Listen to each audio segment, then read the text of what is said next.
simultaneamente, né? E este aqui voltado à educação num contexto de pandemia, pós-pandemia e todos os desdobramentos que isso tende a trazer, né? Bem como um sobre economia e outro sobre novos negócios, né? Agradeço também a presença dos nossos palestrantes aqui presentes. Temos aqui, né, o Bruno Meuer, né, que vai trazer um pouco aí sobre educação e mercado. Ele que possui MBA em importação e internacionalização de empresas, graduação em comércio exterior, ambos pela Univale. Atualmente é cofundador e diretor de operações da empresa Next Shipping e também professor no curso de graduação de comércio exterior na Univale de Santa Catarina. É com muita alegria também que temos aqui o prof. Adroaldo Lazarotto. Ele vai nos trazer um pouco, então, sobre o futuro do ensino superior, né? Formado em comércio exterior pela Unicinos, mestrado em administração pela PUC do Rio de Janeiro, coordenador do curso de negócios internacionais da Escola de Negócios da PUC-RS, diretor de publicações da Angrade, diretor administrativo da PAI Porto Alegre, professor de graduação e pós-graduação, presidente da ADPUC-RS, avaliador do PUC-RS Wall Edicted e avaliador do Guia do Estudante também. Logo na sequência, né, não pôde formar desde o princípio por outros compromissos acadêmicos, mas receberemos em seguida o Cleiton Coró, que é do Grupo A e trará algumas contribuições sobre tecnologias da educação, ele que é formado em redes de computadores pela UBRA, destaque de melhor aluno na sua turma aí de formandos, especialista em assessoria executiva pela Uninter, né, com MBA em liderança, inovação e gestão pela PUC-RS, já trabalhou, né, desempenhando funções como analista de rede, consultor de sistemas, e nos últimos 6 anos como analista de negócios, tendo participado aí de projetos de renovação, de sistemas, de projetos para gestão de empresas. Além disso, é docente, né, na UBRA e revisor de conteúdo na Sagá, né, que é uma empresa aí do Grupo A Educacional. Por fim, né, tomo a liberdade de me apresentar. Eu me chamo Simone Andrade Klein, né, tenho minha graduação em Comunicação Social e Jornalismo e também uma segunda graduação em Administração com habilitação Comércio Exterior, ambas pela Universidade de Caxias do Sul, onde realizei MBA em Comércio e Relações Internacionais, bem como mestrado em Administração de Emprego. Tenho atuação profissional na área do comércio exterior desde 2003, né? Lá se vão aí uns 17 anos, especialmente na parte de câmbio e de gestão de pessoas para a área internacional. Atualmente, atuo como professora junto aos cursos de administração e de comércio internacional, respondendo desde 2015 pela coordenação, né, do curso de comércio internacional no campus de Bento Gonçalves, da nossa Universidade de Caxias do Sul. Sou prof da UX, né, e com muita alegria que a gente consegue disseminar, expandir, levar este evento para outras universidades parceiras aí. Ele que foi pensado, planejado, criado a partir dos esforços do diretório acadêmico do curso de Comércio Internacional na nossa universidade. Então, gente, sobre as perguntas, né, caso os alunos e demais participantes, colegas profissionais que estejam aqui conosco, por favor, façam, né? O chat aqui da plataforma vai estar aberto a partir das 21 horas para vocês trazerem aí os seus questionamentos. E agora sim, caráter definitivo, espero que tenham conseguido me acompanhar ali, Juliano. Perfeito, perfeito. Excelente, Simone, muito obrigado. Eu que agradeço, gente.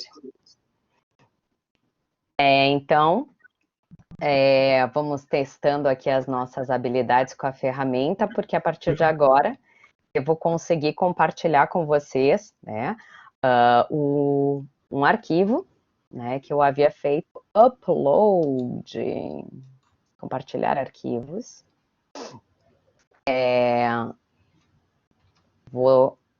Estou usando, até peço desculpa, né, a quem está acompanhando aqui o nosso painel. É a nossa primeira vez com este ferramental que é da Univale, né? Então, gentilmente nos cedeu, estamos todos aprendendo. Vamos ver se funciona aí do outro lado para vocês.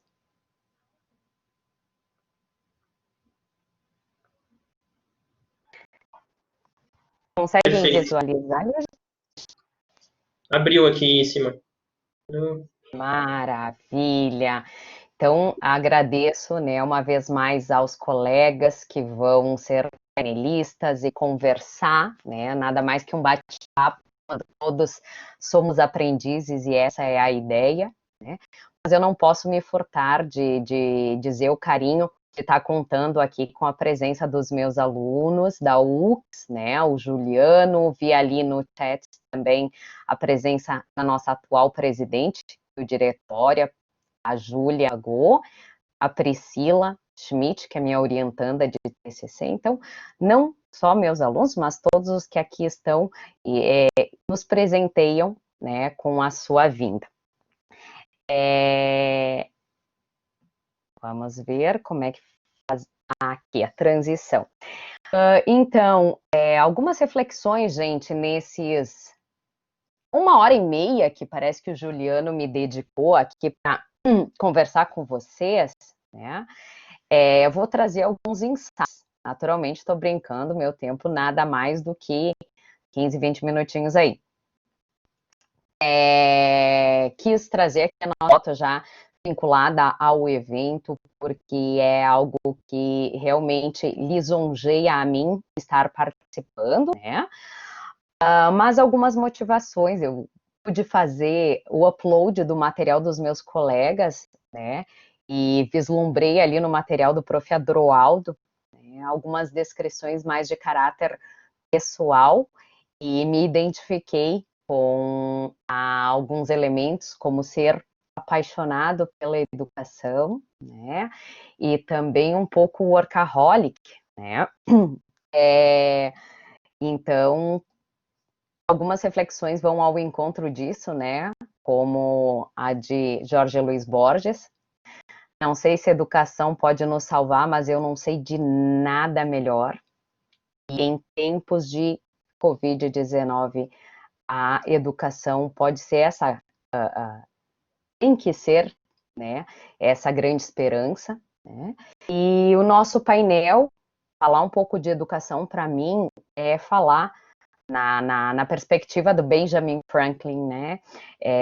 Me diga, eu esqueço. Me ensina e eu lembro.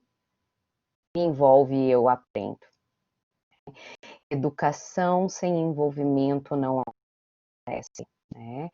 A gente, enquanto docentes, pode, né, contribuir no desenvolvimento de pessoas, né?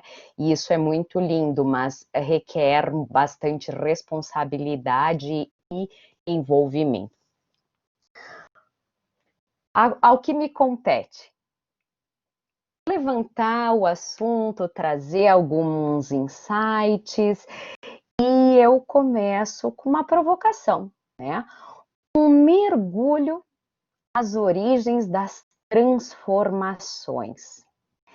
Confesso que ao montar esse material hoje, essa palavra as origens me deixou um pouco desconfortável, porque eu não penso que coronavírus, o Covid-19, seja exatamente as origens. Logo digo para vocês o porquê, né?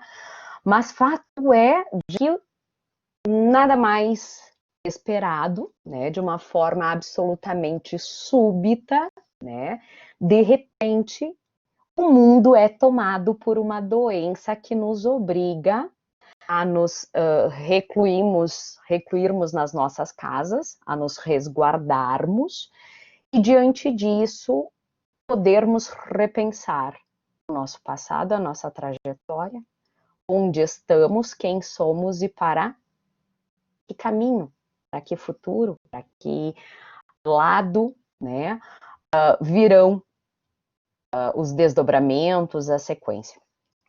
Essa reviravolta transformou, então, não só as esferas sociais, a saúde, questões humanitárias, mas também o jogo de poder entre as nações. Eu sou também prof aí do comércio internacional e a gente sabe os reflexos políticos, né?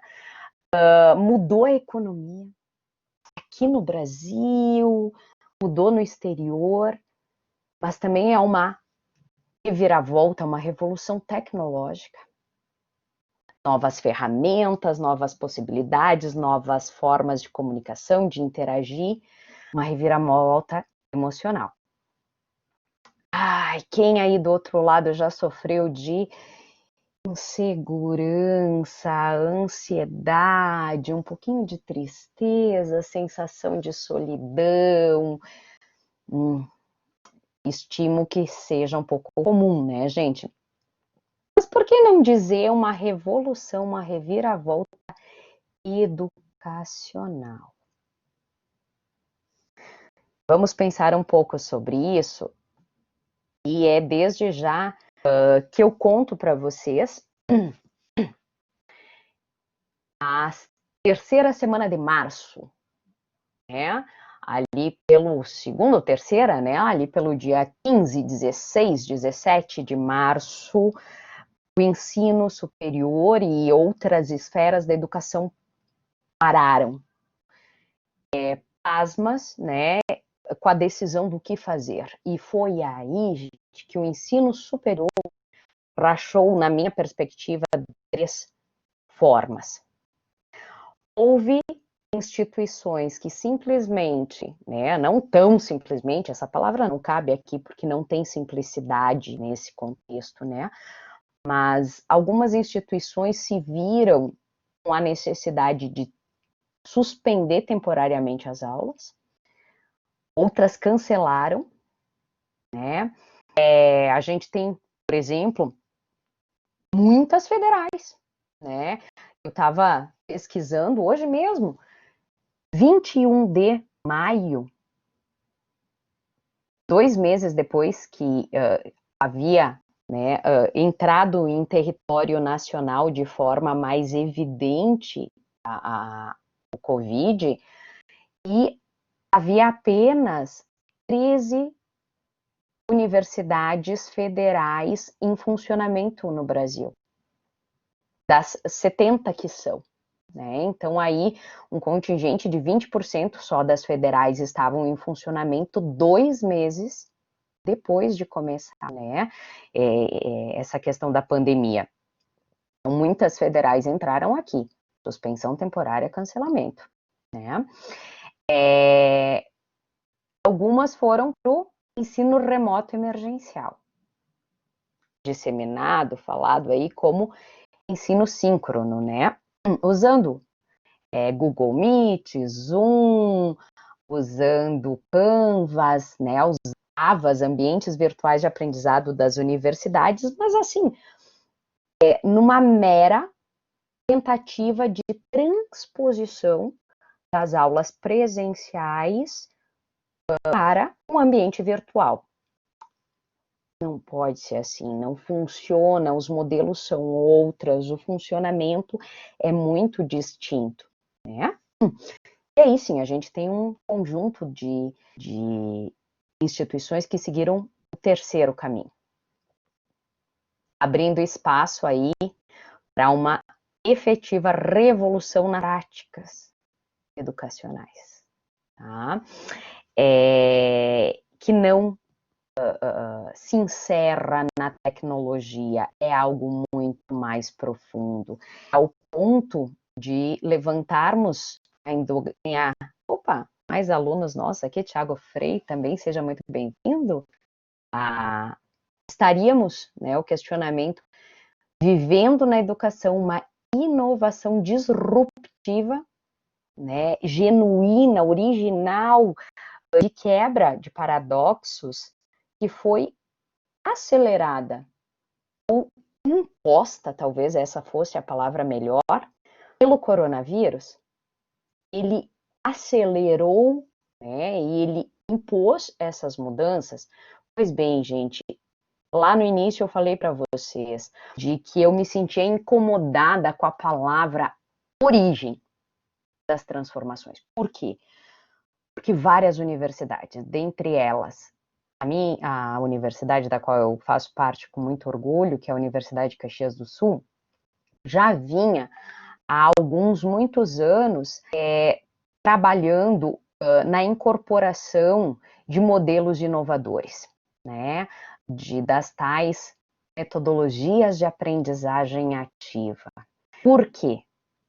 Porque acompanhem aqui o material, vocês vão ver, olha, um estudo experimental em 1998 mostrou que depois de 50 minutos de aula, quase uma hora de aula, o nível de conhecimento retido, mediante o uso da aprendizagem ativa, que é a parte vermelhinha ali no gráfico, muito superior, né, à aula tradicional. Que fica, né, bastante prejudicada. Consequentemente, gente, aí eu trago para vocês um estudo mais recente, 2010, tá? Espero que aí a legibilidade esteja melhor do que aqui para mim, mas esse estudo implicou, né, o monitoramento do dia a dia de vários participantes do estudo, né, enquanto eles faziam diferentes atividades, né, desde dormir, desde realizar atividades em laboratórios, fazer exames, escutar, né, a aula. E aí o que se descobriu? Que as sinapses cerebrais, que são estes pontos do gráfico, né, onde tem as oscilações, ou seja, o cognitivo dos alunos chegava a ser mais intenso em horários em que eles estavam dormindo do que propriamente durante uma aula expositiva. Aquela aula tradicional que o professor vem e fala,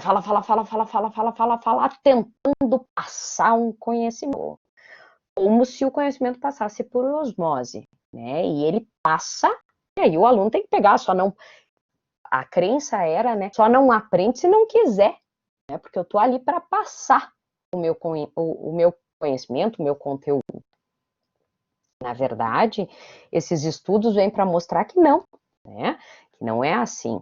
Então, por isso, né, o jornalista e escritor trouxe uma frase dele aqui, o Alfred Capus, ele vai dizer: alguns homens falam durante o sono, mas só os professores falam durante o sono dos outros, né?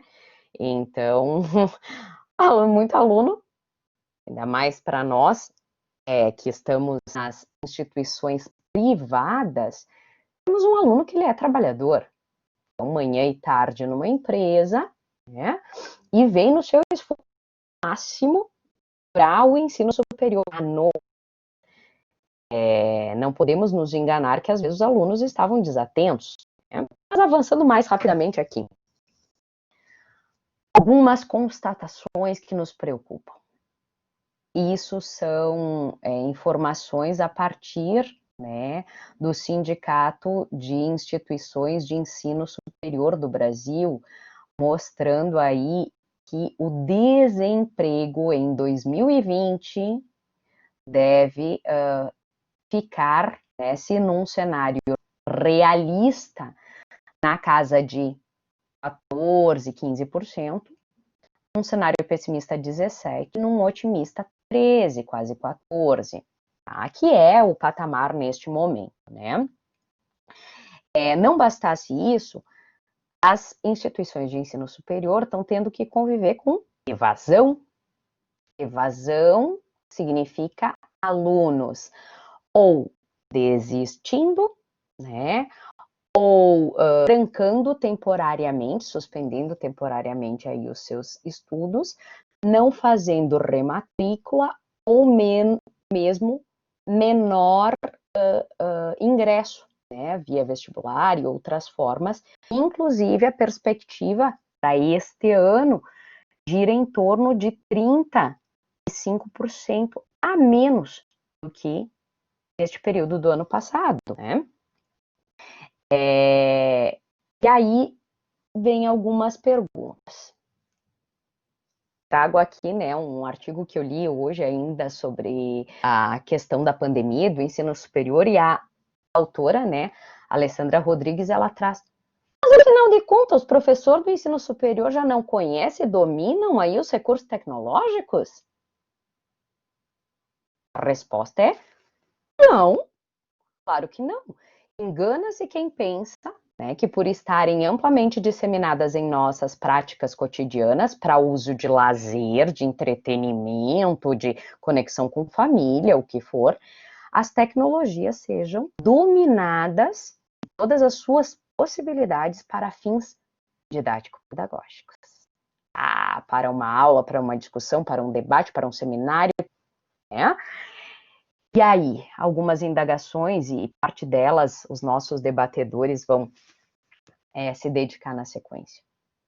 Como é que fica a infraestrutura institucional? Porque muitas universidades, e uma delas, inclusive, a nossa, da Universidade de Caxias, sempre tiveram como diferencial muitas salas de aulas, muito laboratórios, muita ginásio, hospital, academia e, neste momento, bibliotecas amplas. O paradoxo é tal que se questiona cada vez mais a importância de tudo frente a você ter boas tecnologias de informação, e-books, né, livros virtuais, tutores, monitores em ambientes de aprendizagem, uma boa conexão de internet, né? Como é que ficam os gestores educacionais aí? E aí, desde o professor, porque é ele que faz a liderança da sua aula, que faz essa primeira gestão, mas também os coordenadores de curso, os diretores, pró-reitores, reitores.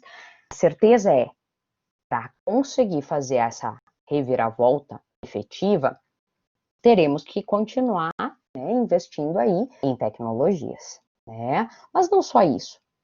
Temos que pensar nas práticas, nos estágios, nas aulas aplicadas, né?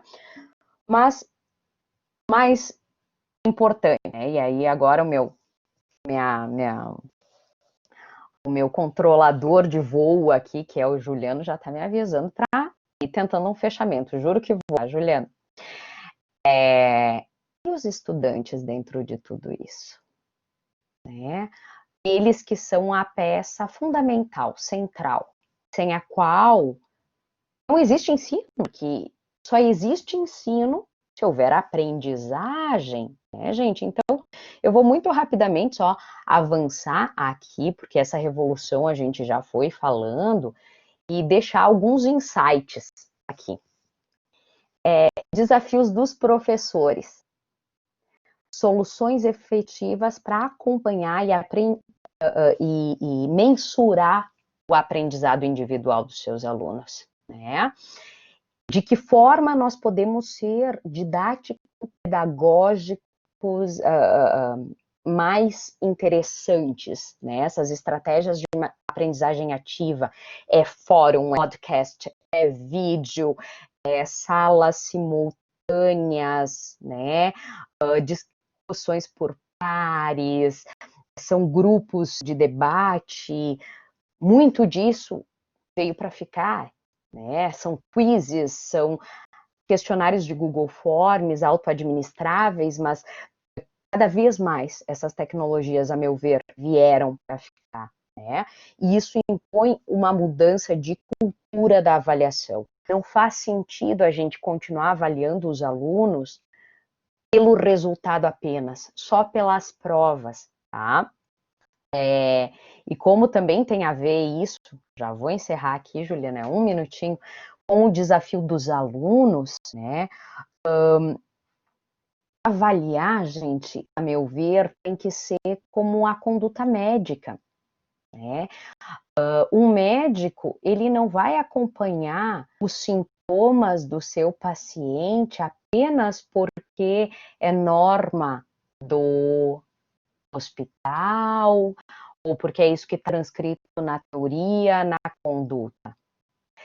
Ele vai avaliar para sentir se aquele tratamento está funcionando, se cada medida que foi sendo adotada é efetiva ou não.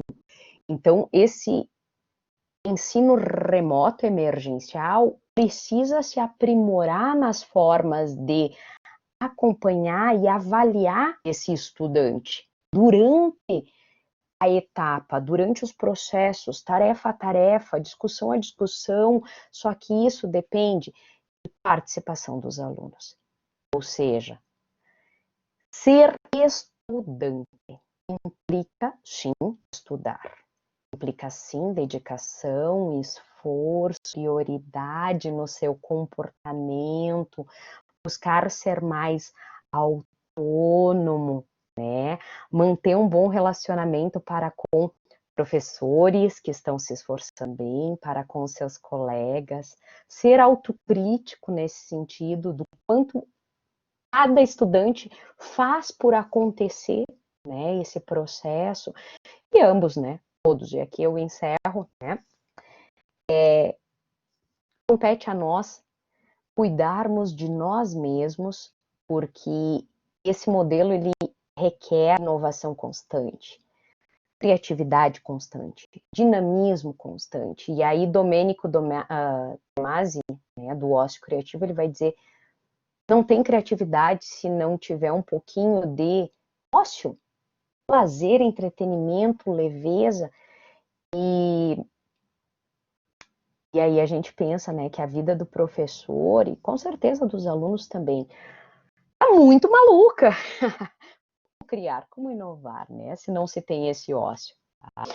Algumas reflexões ainda teremos, vamos ver se elas vêm no debate, é aqui que a prof. Simone, com muita alegria, se sente honrada de ter levantado alguns insights, deixa o seu contato, né, e sem mais delongas, aí,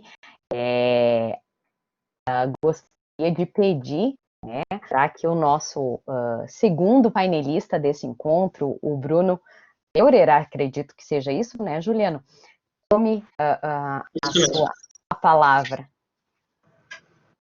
Muito obrigado, professora Simone. Parabéns pelas suas palavras, pela sua apresentação. Vou só compartilhar os meus arquivos aqui para poder iniciar a conversa com vocês.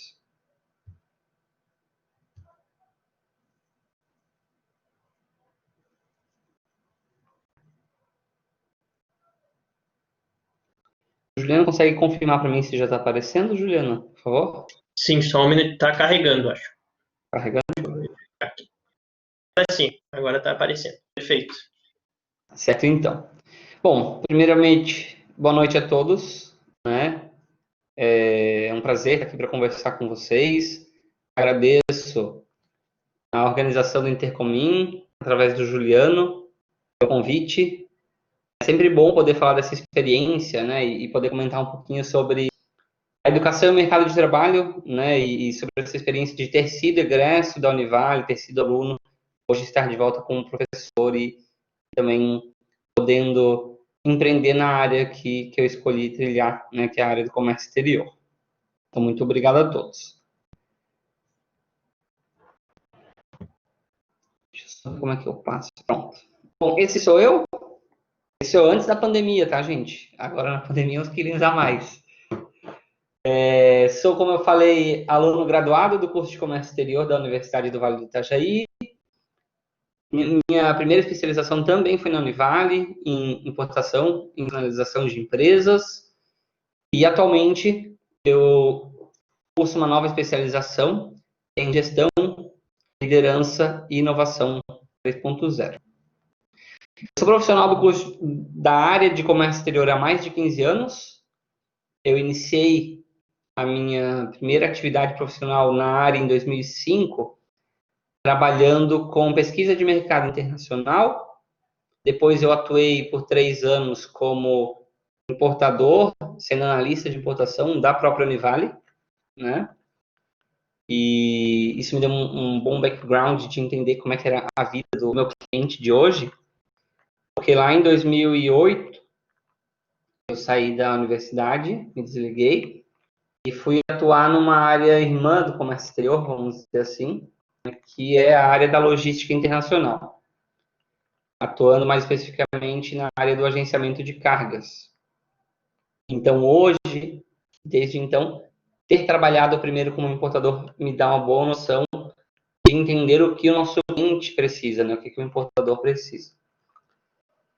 Em 2017, eu resolvi deixar a empresa que eu atuava por 10 anos, eu atuava na DC Logísticos Brasil como gerente operacional, eu geria o maior time da empresa, para iniciar um desafio de ter o meu próprio negócio.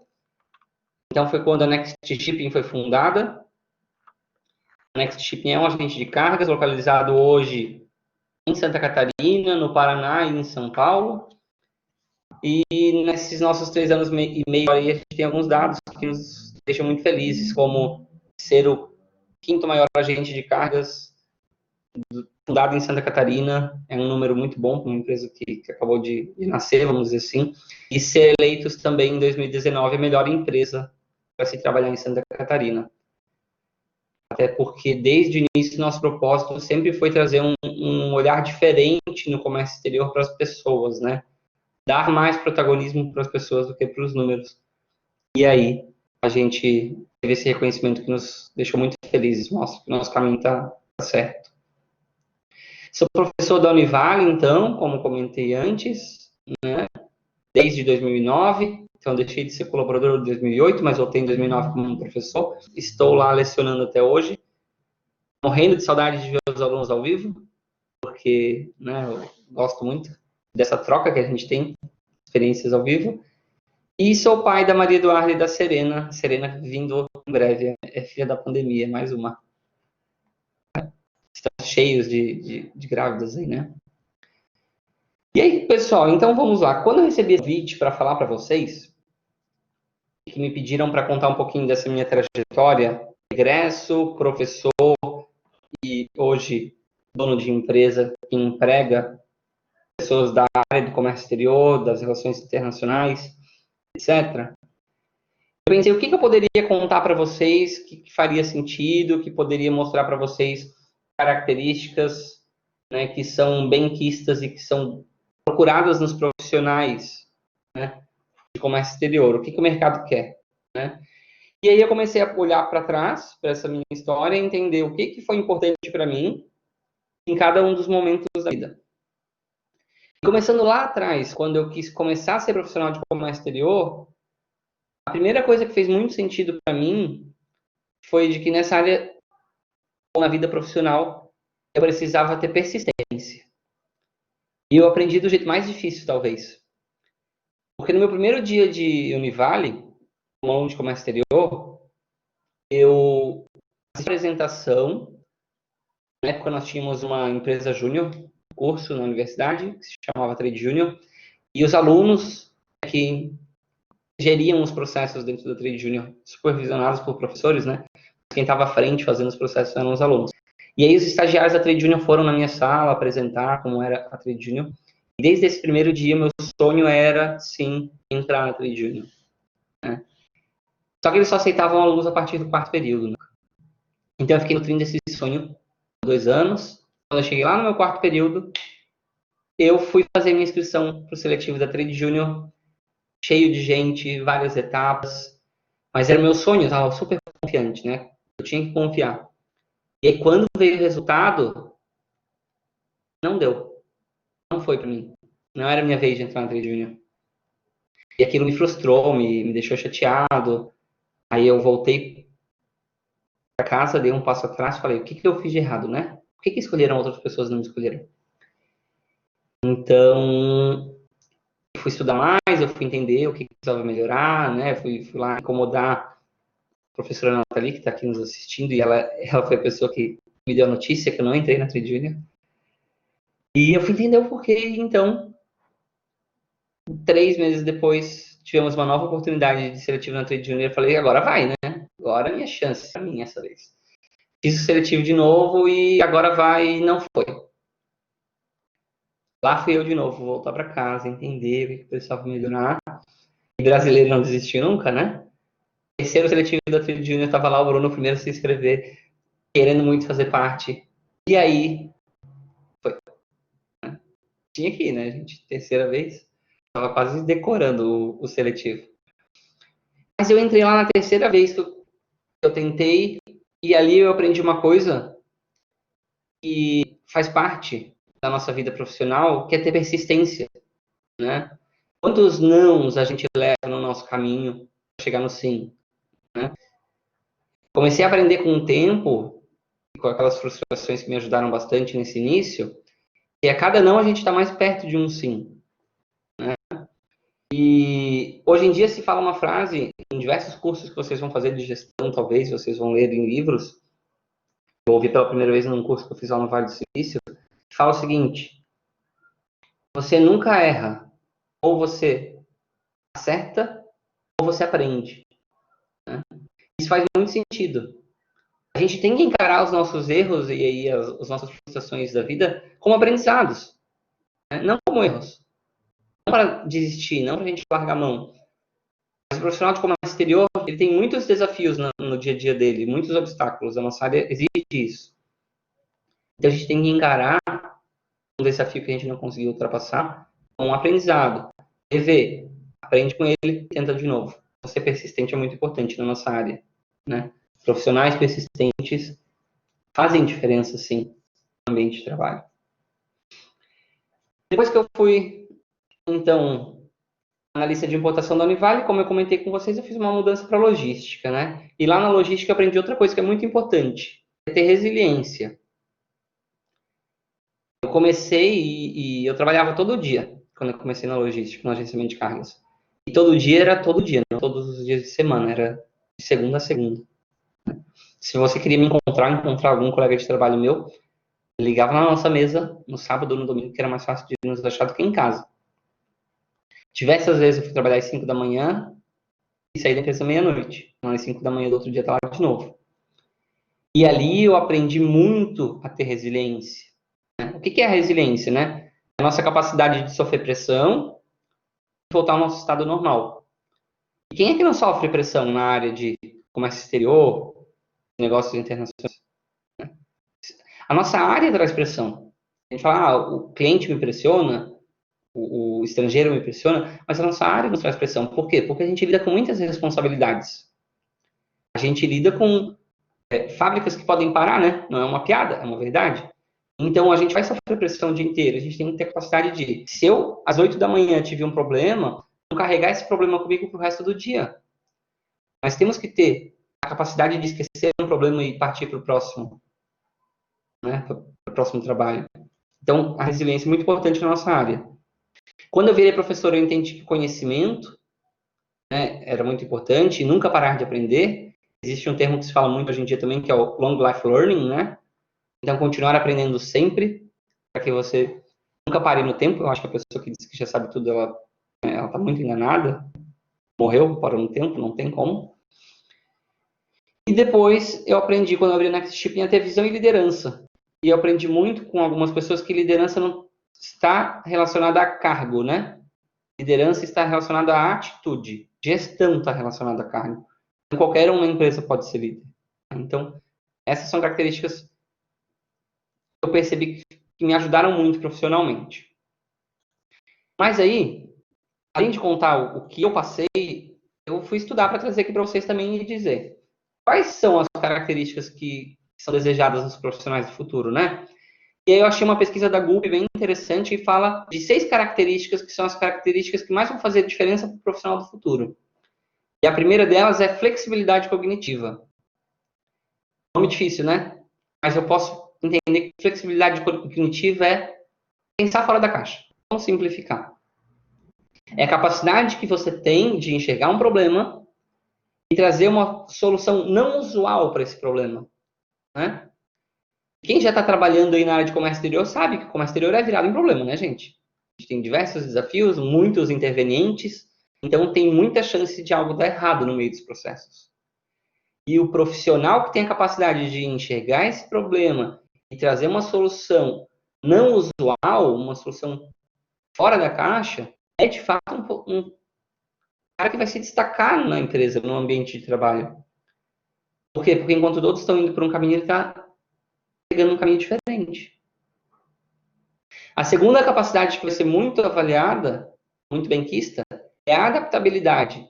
Sua capacidade de se adaptar às novas situações, né? E tá aqui o coronavírus para nos provar o quanto isso é importante, né? Até o dia 16 de março de 2020, a grande maioria das empresas de comércio não atuavam com home office.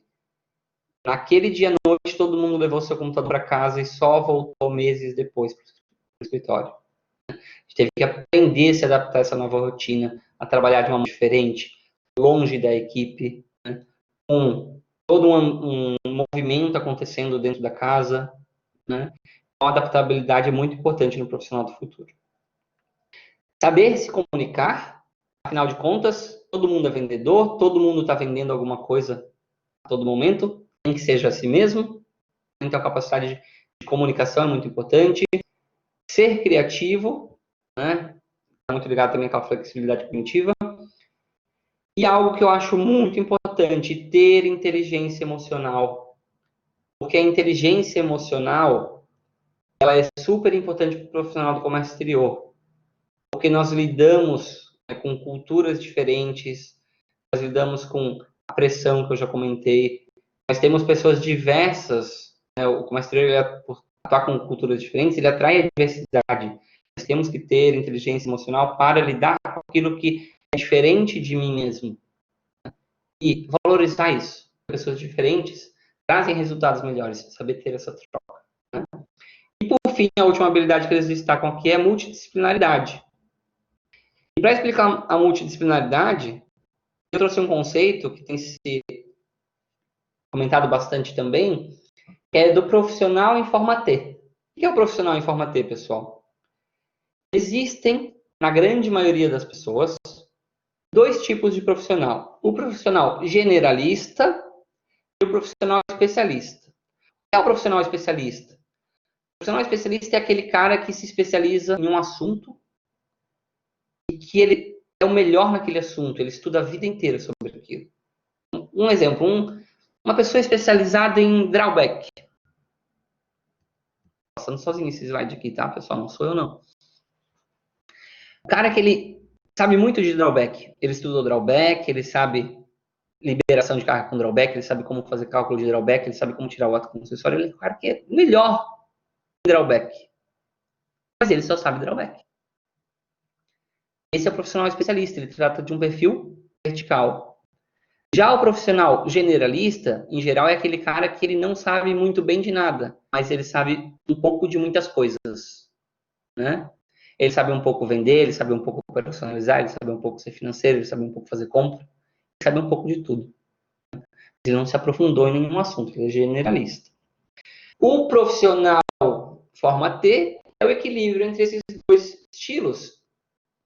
Ele é o cara que, sim, tem uma raiz muito forte, um eixo, aí a gente chama de eixo e não de perfil, um eixo vertical muito centrado em um assunto, mas ele também consegue desenvolver diversos outros assuntos no seu eixo horizontal. Vamos pegar aquele nosso mesmo profissional que sabe de drawback. Ele sabe muito bem de drawback, mas ele não deixa de investir também em entender sobre contabilidade, porque a contabilidade influencia o drawback. Ele não deixa de entender em venda, porque ele sabe que ele vai ter que vender o serviço dele de drawback. Ele não deixa de entender de burocracias, documentos, porque ele sabe que isso também influencia no drawback. Então, o perfil T não é aquele cara que tem uma vertente bem profunda, mas que ele navega por diversos assuntos além desse. E esse sim é um perfil muito quisto pelas empresas, né? Por quê? Porque ele traz um perfil equilibrado de profissional, né? Ele é atrativo, ele é um profissional que ele navega em diversas áreas diferentes. Se ele tiver que sentar na frente de um cliente, ele consegue debater sobre diversos assuntos, né? E traz para essa pessoa uma maior capacidade de colaboração e de ser criativo. Quanto mais conhecimento você tem de áreas diferentes, mais criativo você é. Por isso que se diz muito que você tem que estudar assuntos que não são da sua área. Se você é do comércio exterior, vai estudar marketing em algum momento. Se você é de comércio exterior, vai em algum momento estudar sobre outros assuntos que não dizem respeito à nossa área, porque isso aflora a sua criatividade. Você vai ser mais colaborativo, porque você vai conseguir debater de mais assuntos diferentes, né? E como é que a sua formação acadêmica, a sua educação pode contribuir nesse sentido, para você formar um perfil T? Eu aposto, minha indicação, que para formar um perfil T de profissional, você tem que mesclar duas situações. A formação acadêmica tradicional, né? Estudar lá o curso de comércio exterior, ele vai sim fazer com que você tenha o seu eixo vertical bem desenvolvido, porque ele vai atuar lá naquela área, mas ao mesmo tempo ir buscando formações complementares. Então, o mundo do conhecimento, principalmente agora com o coronavírus, ele se abriu, né? Você tem cada vez mais lives, e-books, né, cursos online. Às vezes você precisava ir para São Paulo para fazer um curso, gastar com passagem aérea, com hospedagem, mais 4, 5 mil reais de inscrição. Esses mesmos cursos, hoje eles são oferecidos de forma barata, porque ele está acessível a muita gente, e a empresa está ganhando na massa, né? E você não sai de casa. Então, faça a sua formação acadêmica tradicional para formar o seu eixo vertical, mas busque conhecimentos complementares para fazer o seu eixo horizontal. E aí sim você vai ser um profissional muito atrativo para o mercado de trabalho. Porque eu imagino, né? Eu vou fazer uma inversão aqui, que o mercado de trabalho, e aí foi uma das coisas que o Juliano até pediu para comentar, o que esperar desse mercado de trabalho com a pandemia, né? Eu tenho percebido, pessoal, que as empresas estão precisando de bons profissionais, né? As empresas estão recontratando. Muita gente desligou na pandemia, mas estão recontratando essas pessoas, né? Muitas empresas, mesmo que não desligaram, também precisam de profissionais, porque as empresas estão crescendo. O comércio internacional está muito acelerado, né? E a gente está vendo que está faltando tudo no Brasil. Está faltando fio, está faltando tecido, está faltando ferro, está faltando aço, está faltando matéria-prima importada. Então, vai abrir muitas vagas no mercado de trabalho. E aí, o profissional que puder trazer uma oxigenação, que puder trazer uma visão diferente para as empresas, é um profissional que vai ser valorizado, né? E, por fim, a última dica que eu vou deixar para vocês aqui, para não estourar o meu tempo, é aproveitem a universidade não só para aprender, que é o básico, você está lá, você tem que aprender. Aproveite a universidade para tirar algo muito importante que ela tem para te dar, que é a sua oportunidade de fazer networking. Faça muito networking na universidade. O seu professor pode ser o teu futuro empregador. O seu colega de sala pode ser o seu futuro sócio. O meu sócio eu conheci na universidade. Nós trabalhamos juntos. Nós estudamos juntos, mas trabalhamos juntos dentro da Trade Junior. 12 anos depois, nós viramos sócios. A grande maioria dos colaboradores da Next são ou foram meus alunos. Então, faça networking na universidade e se comporte hoje com a posição que você quer ocupar amanhã. O teu colega de sala não vai te convidar para trabalhar na empresa dele, não vai dar o nome dele ao risco de fazer uma indicação, porque você era o cara mais engraçado e fazia as melhores piadas na sala. Ele vai te indicar para o chefe dele se ele achar que você é um cara bom, né? Se você é um cara que vai trazer resultado para a empresa. Aí ele vai dar o nome dele a risco de te fazer uma indicação. Aí ele vai ter uma ideia de negócio e vai te convidar para ser sócio dele. Então faça um networking na universidade, pessoal. Isso é muito importante para o futuro e para a vida de vocês. Tá? Esses são os meus contatos, né? Fiquem livres para poder me adicionar lá no LinkedIn, lá no Instagram, fazer qualquer tipo de pergunta, se quiserem mais alguma informação. Eu vi que algumas pessoas pediram aí para mandar o currículo, pode mandar no meu e-mail também. Tá? O tempo aqui é curto, mas espero ter contribuído com vocês.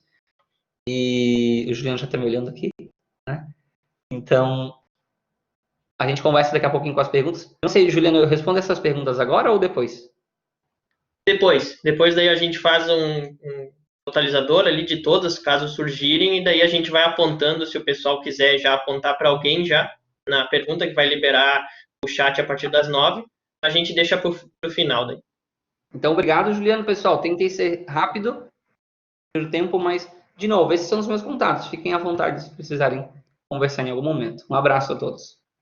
Agradecemos imensamente as reflexões, as contribuições que o Prof. Bruno trouxe aqui para nós, especialmente me encantou, né, sendo também da área, dentro do comércio internacional, mas na área de gestão de pessoas, Prof. Bruno, e para que possamos desfrutar depois do aprendizado em conjunto aí com os alunos e as perguntas deles, passo desde já, né, a palavra então para o nosso terceiro panelista do encontro de hoje, o professor Adroaldo Lazarotto, que faça uso da palavra. Seja bem-vindo.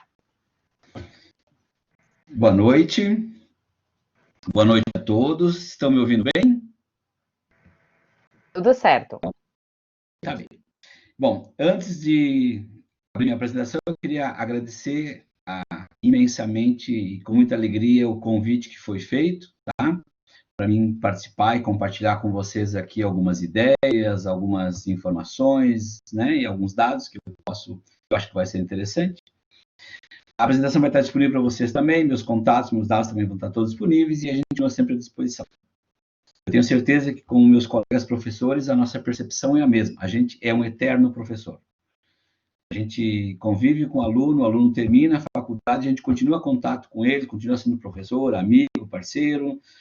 Alguns aparecem depois de 5 anos, depois de 10 anos e a vida continua. Então, né, estamos aí à disposição de vocês, tá bem? Vou lá compartilhar, ver se vai dar certo. Compartilhar. Compartilhar arquivo.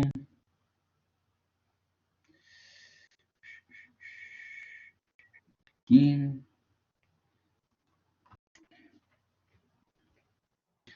Carregando. Já foi? Tá carregando.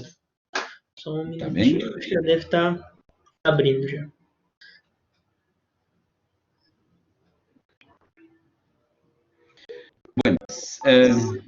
Antes de abrir aí para vocês, enquanto for abrindo, né? Eu só queria dizer para vocês que nós estamos vivendo uma outra realidade, que é uma realidade incrível, que é aquela que faz com que vocês entrem na minha casa.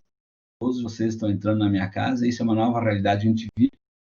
A gente compartilha não só a nossa vida como professor, mas compartilha a nossa casa com nossos alunos e vice-versa também. Quando nós participamos de alguma coisa, nós estamos compartilhando, né, também nossas vidas, nossas casas com todos vocês aí. Tá bem? Tudo certo aí? Para mim não está aparecendo ainda. Ainda não. Será que está muito pesado? Não, não tem figura. Deixa eu ver aqui.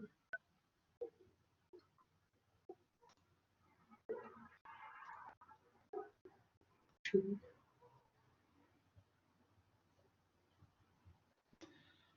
ver se eu posso até ajudar aqui, professor. Vamos lá. É o Intercomin 2020 e PPT, né? Exato. Isso, por favor. Quem faz ao vivo sempre passa por essas situações. Aí eu acho que tá funcionando. Vê se tu consegue trocar, eu acho que tu consegue trocar, tenta passar pro lado. Perfeito. Então, eu passo a palavra, agradeço mais uma vez a presença do Aldo. Não deu para ir na PUC tomar um café dessa vez, né? Mas tudo bem, a gente mas, na verdade, até a gente já disse para a PUC hoje, mas vamos lá. Então, pessoal, aqui está meu nome, né? Meu e-mail, né? E meu celular, se quiser falar comigo, fiquem bem à vontade, né? À disposição de vocês, tá? Aqui vem 2 slides que falam um pouco de mim, né? Eu só quero fazer o meu tempo com outra coisa, mas aqui só para dizer para vocês, eu tenho 2 aniversários. O ano passado eu passei um perrengue bem forte, não, uma situação bem complicada, mas vamos lá.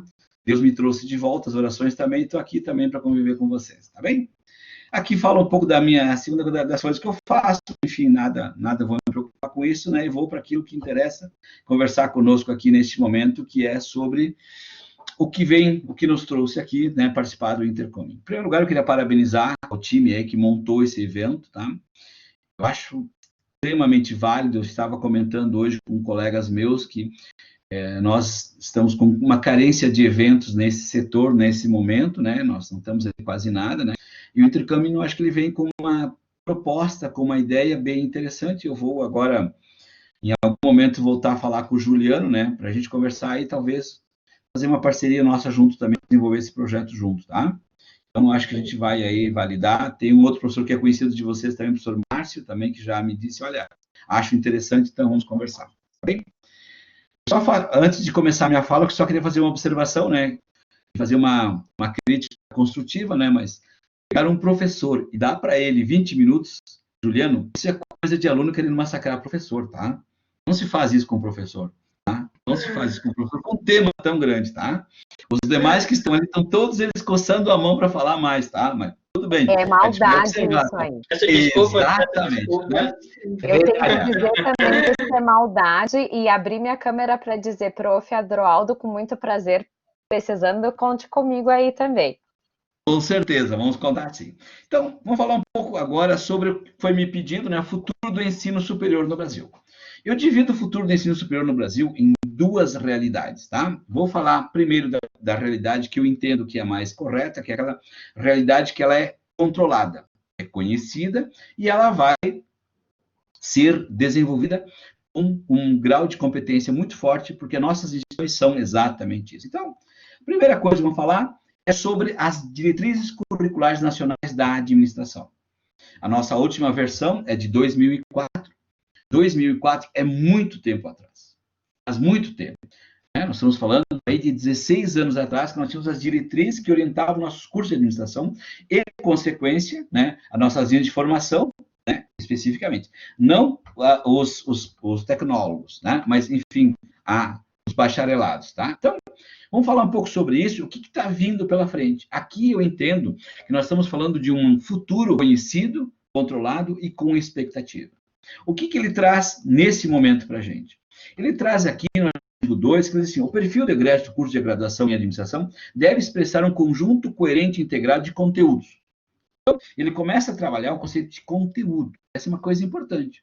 Antigamente, ele trabalhava conhecimento, agora é conteúdo.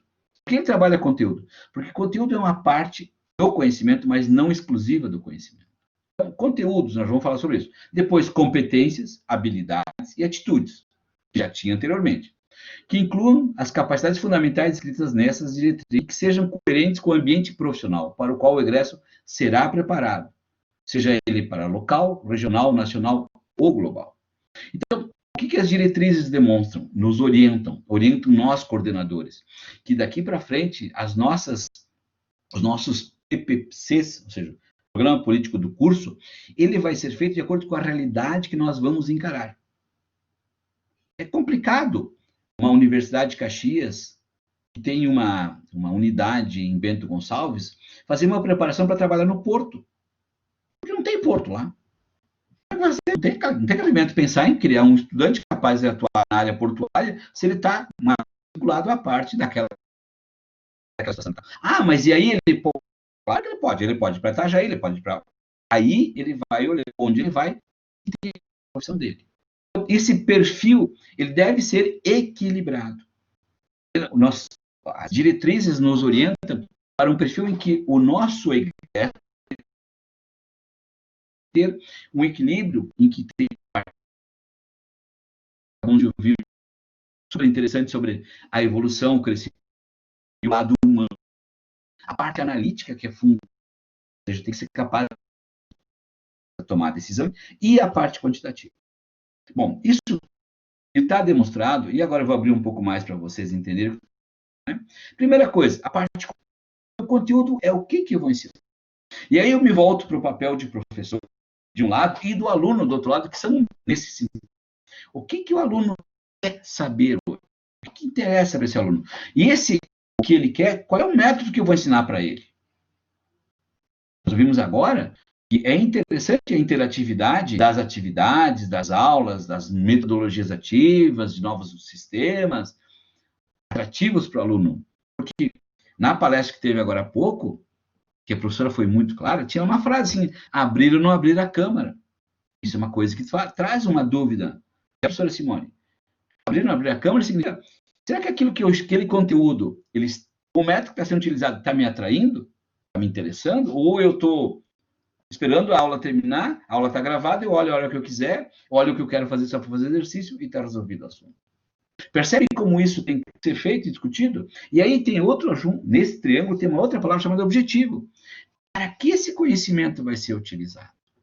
Esse conhecimento, ele não pode ser um conhecimento inútil. Existe muito conhecimento disponível. O professor, ele precisa fazer uma seleção do conteúdo que ele vai trabalhar, qual o melhor método daquele conteúdo e que vai fazer sentido dentro da cabeça do aluno.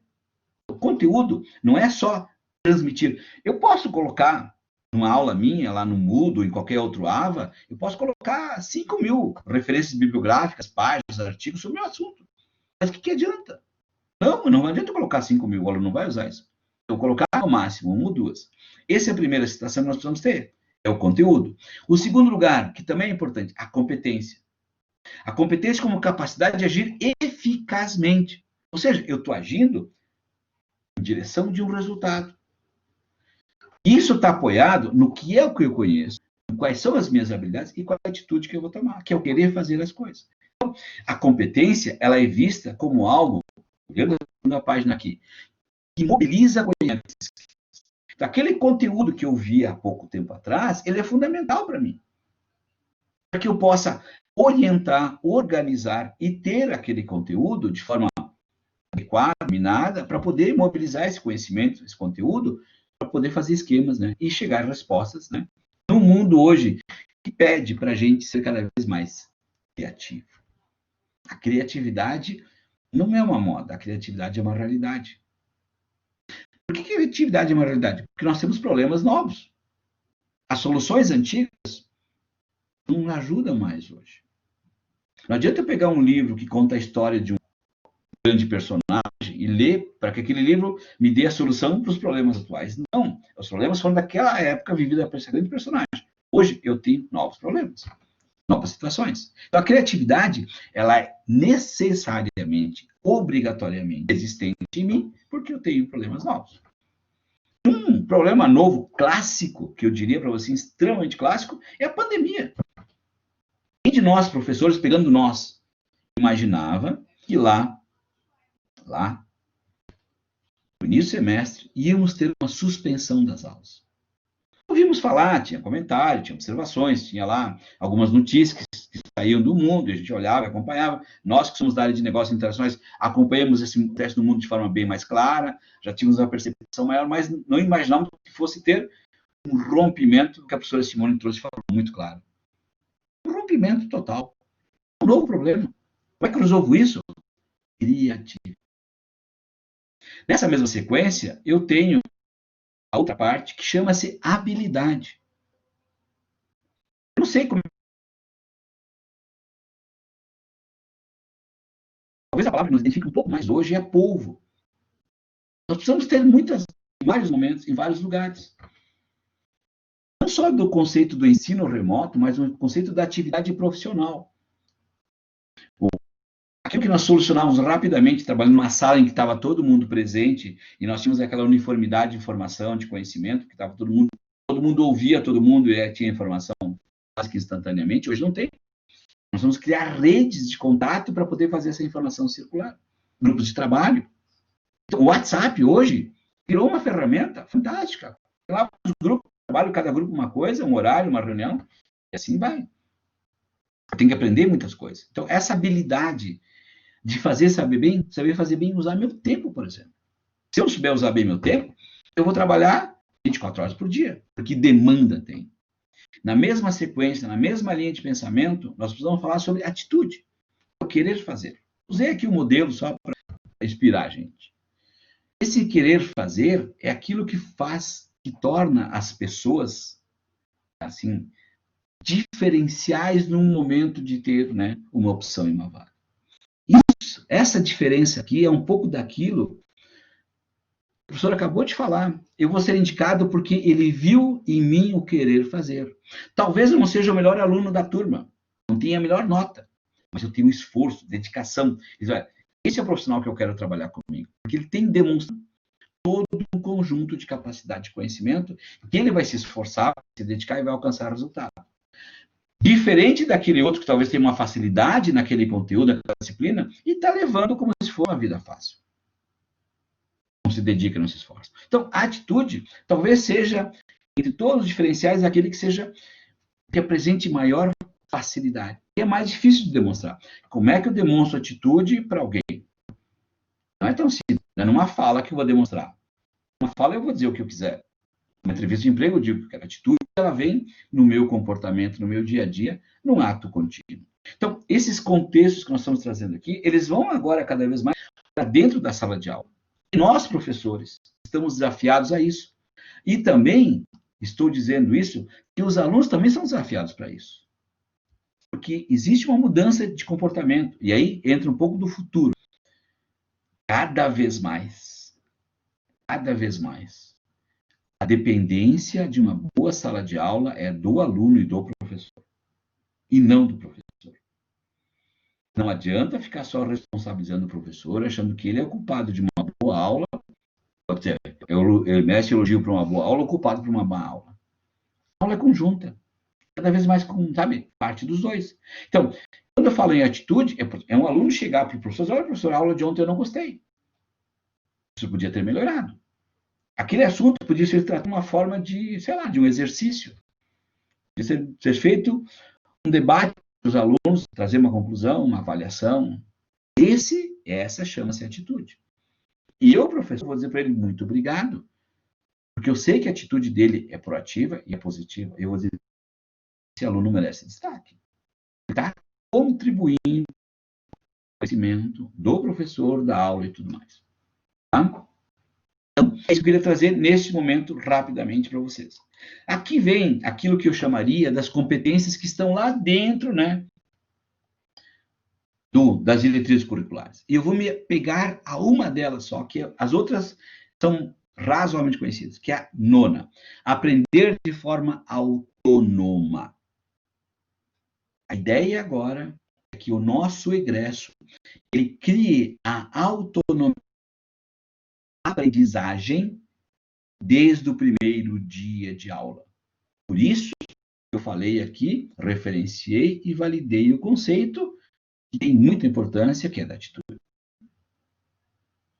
Ele não pode mais ficar pensando, ficar imaginando que ele vai sentar na aula e que vai chegar alguém presencialmente na frente dele, ou ele vai sentar no computador, vai abrir uma tela e vai chegar alguém que vai dizer, olha, agora eu vou te ensinar alguma coisa. Não tem mais isso. O mundo não pode mais viver com isso. O mundo precisa de pessoas que tenham autonomia, que sejam capazes de enfrentar problemas. Acabamos de ouvir agora a fala sobre negócios internacionais, sobre comércio exterior. Olha como é que é o mundo aí. Eu não sei qual é o problema que eu vou enfrentar de manhã quando eu chego na empresa. Não. No comércio exterior também tem uma coisa chamada fuso horário. Daqui a pouco eu estou sendo acionado às 4 horas da manhã no telefone de um cliente meu de algum lugar do mundo sobre um embarque, sobre um produto, sobre onde é que ele foi, não foi, e assim por diante. Se eu estiver errado, me corrijam, que é da área, sabe que isso acontece. Talvez não um telefonema, mas pelo menos uma mensagem de WhatsApp. E-mail nem se fala. E-mail funciona 24 horas por dia. Então, essa autonomia que nós precisamos agora ter. Essa autonomia significa que vai existir, de acordo com as diretrizes curriculares, a criação e um envolvimento da produção de uma forma de trabalhar o conteúdo em que o aluno possa passar a ser corresponsável, cada vez mais junto com o professor, pela própria aprendizagem dele. Isso, para mim, isso está conhecido. Isso é certo. Agora, o que vem de incerto? O que vem de incerto é isso. O mundo VUCA.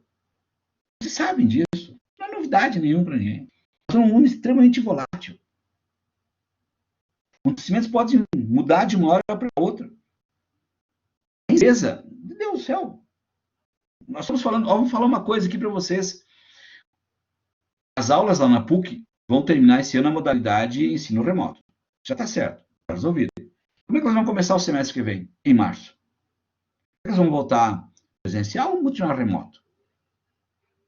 Se a gente começa a ouvir, e nós somos vinculados a uma coisa chamada global, nós somos cidadãos global, porque o comércio exterior é global, eu começo a ouvir na Europa, que está na segunda onda, começo a ouvir Israel, começo a pensar, pô, será que não vamos ter uma segunda onda no Brasil? A corona vai conseguir resolver? Será? A complexidade, conjunto de informações. Olha o que nós estamos trabalhando um item chamado Big Data. Virou curso hoje, falar em Big Data. Conta da complexidade, da quantidade de dados que eu tenho disponível. Como é que eu trato esses dados? Eu transformo isso em alguma coisa que permite uma tomada de decisão. E óbvio, né? Sem falar na ambiguidade. Então, percebam que o que nós temos pela frente é uma coisa que é complicada. É difícil. É difícil. Vamos lá, mais adiante. Vou trazer para vocês um pouco daquilo que a professora Simone já trouxe. Alguns paradoxos. É a visão, por exemplo, de diferentes professores, né? As visões diferentes de diferentes professores sobre a educação à distância. Tem gente que acha que é uma boa, tem gente que acha que não é. Tem gente que entende que a aula tem que ser presencial, se não for presencial não pode, não vai ter resultado. Então, nós estamos já no arcabouço dos formadores, um processo que nós precisamos entender. Depois, a parte de acesso às aulas, a disponibilidade. O quadrólogo vai aparecer em 2 lugares. Por que 2 lugares? Porque eu estou no notebook aqui no wireless e eu estou aqui do lado com o celular no 4G. Se caiu o notebook, caiu o wireless, eu vou para o 4G. A minha aula segue. Essa semana, as últimas minhas aulas desde abril têm sido assim, com 2 equipamentos. Por quê? Falhou um, o outro segue, a vida segue. Eu não me interrompo. Às vezes, a gente consegue organizar de tal forma que o aluno nem percebe que caiu o sistema e outro está funcionando. Novas tecnologias, a parte de investimento do professor em tecnologia. Muitos de nós não tínhamos tecnologias, não tínhamos, assim, algo a mais que isso. Agora nós temos que investir. A parte de qualificação de professores, alunos qualificados. Porque o aluno também tem que se auto-investir nele também. A prática avaliação online, que é uma outra avaliação, enfim, né? Metodologias ativas, etc. Diante disso, eu tenho pouca coisa para dizer, mas eu tenho para vocês uma coisa assim que para vocês vai ser a maior certeza do mundo, tá? É isso. A única certeza que existe, a única certeza é que não existe certeza. Nós vivemos uma certeza. Então, gente, nós vamos ter que construir isso. Como nós vamos construir? Vai ser dia a dia. Se tu me perguntar, ok, Roldo, me diz, tu está preparando o teu egresso da tua escola para quê? Eu digo, para tudo que eu tiver que enfrentar adiante. Por isso o conceito da autonomia. Autonomia significa que, seja o problema que ele tiver que enfrentar, não vai ter problemas. Ele vai estar preparado, porque ele tem as ferramentas, os conhecimentos e tem a capacidade de enfrentar esse problema. Então, o que eu quero que vocês tenham como percepção é que a incerteza na frente não torna a atividade e a formação do dia a dia inválida, torna ela cada vez mais importante. Como eu combato a incerteza? Usando ferramentas que eu aprendo na universidade, dominando ferramentas, tecnologias. E aí, vou me basear no que o professor acabou de falar, chamado network. Fundamental. Importantíssimo. De um valor inestimável. Eu não tenho que saber a resposta, mas eu tenho que saber quem sabe a resposta naquele momento. Eu preciso daquele conhecimento instantaneamente. Eu estou com um problema lá no porto de Rotterdam. Eu vou ligar para quem? O gerente do banco? Não, vou ligar para o meu amigo lá da NextShip, para dizer, olha, tem lá, o que eu faço? Não, faz isso, faz aquilo, pronto. Em questão de minutos eu tenho uma solução do meu problema. E essas funcionam assim.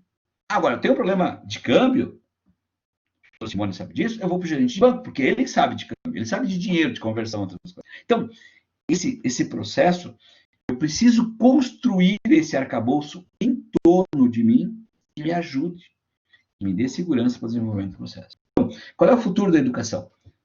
Fechando, é formar, é capacitar a pessoa para ela aprender a se inserir de forma autônoma no mundo dos negócios.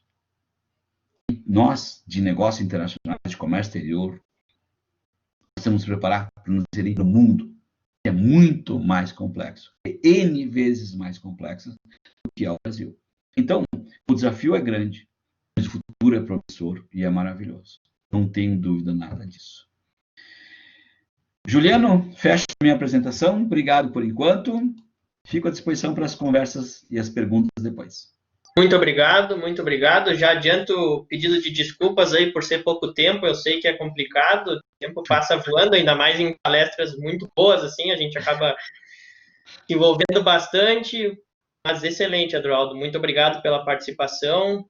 Agora a gente dá sequência ao terceiro palestrante, quarto palestrante. Quarto palestrante. Quarto palestrante. Muito obrigada, prof. Adroaldo. Riquíssimas as reflexões. Seja bem-vindo, Cleiton. Cleiton, acho que está no mudo.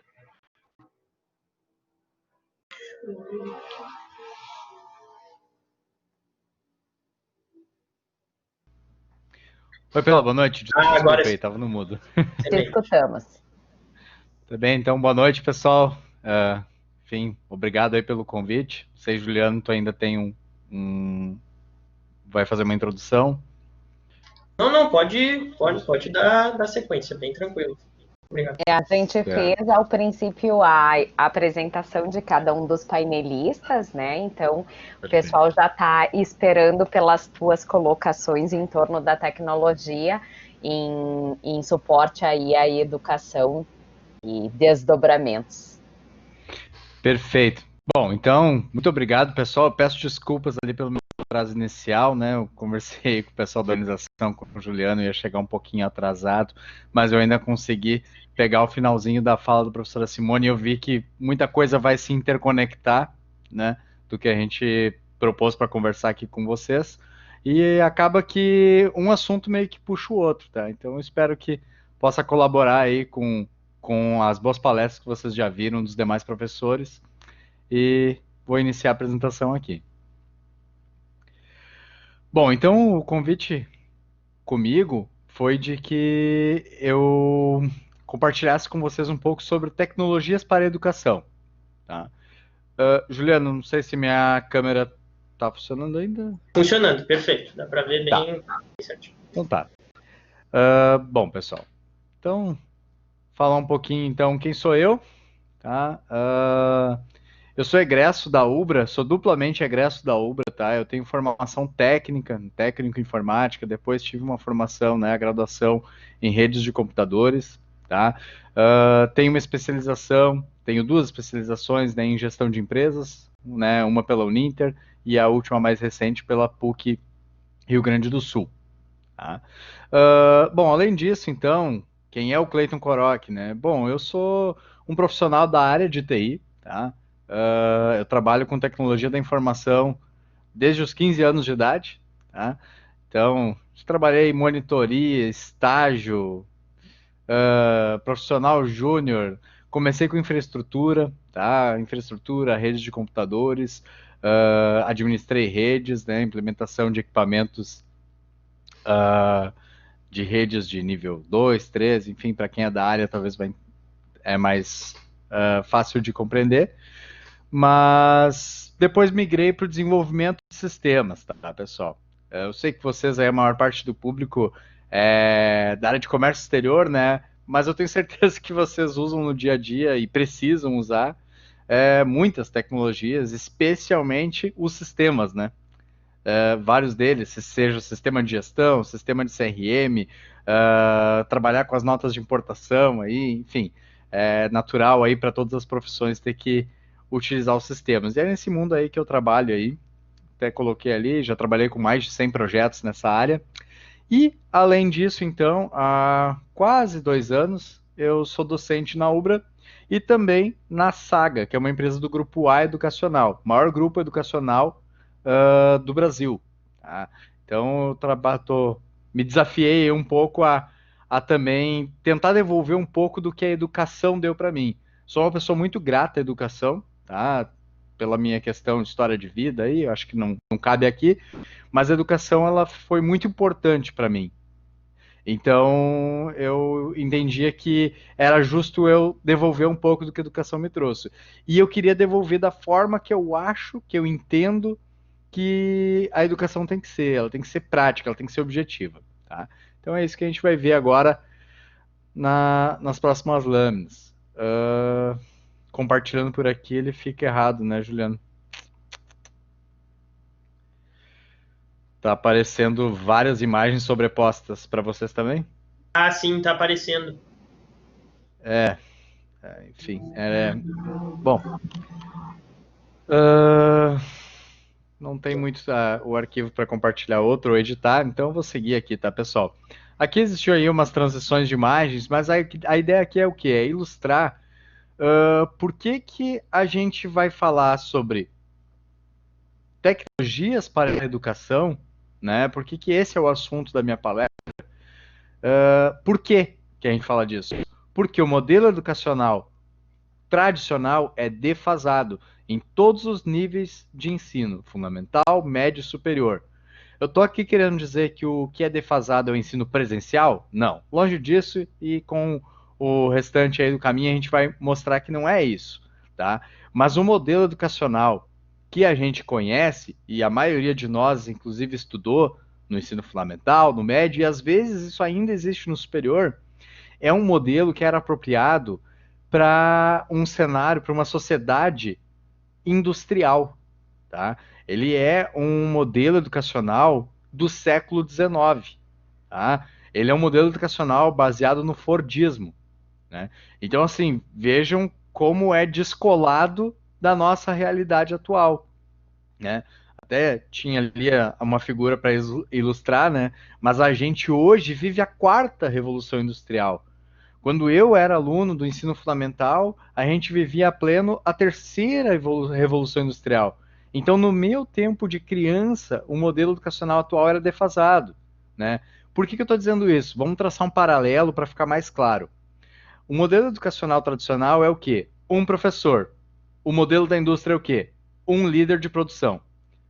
O modelo de escola tradicional é o quê? N alunos respeitam um professor.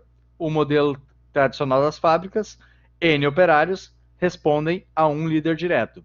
Alunos fazem tarefas propostas pelo professor sem questionar. Operários fazem as tarefas que devem ser feitas e respondem ao líder sem questionar. E, pessoal, pasmem, ainda hoje tem escolas com as sirenes iguais às das indústrias. Eu estou aqui crucificando a indústria, não, muito pelo contrário, a indústria é extremamente importante, foi e continua sendo.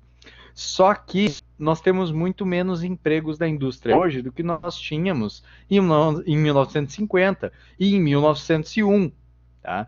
Então não faz sentido que o modelo educacional seja construído para formar pessoas capazes de trabalhar na indústria, sendo que a maioria das posições não são para a indústria hoje em dia. Né? Se a gente pega um país como o Brasil, a gente tem muita vaga para agronegócio, muita vaga para comércio, e o que todas essas áreas têm em comum é falta de mão de obra qualificada. Ora, como eu vou ter mão de obra qualificada para essas posições se eu passei 13, 14, 15 anos ensinando crianças, jovens, adultos a trabalharem na fábrica, sendo que esse emprego não existe mais, tá?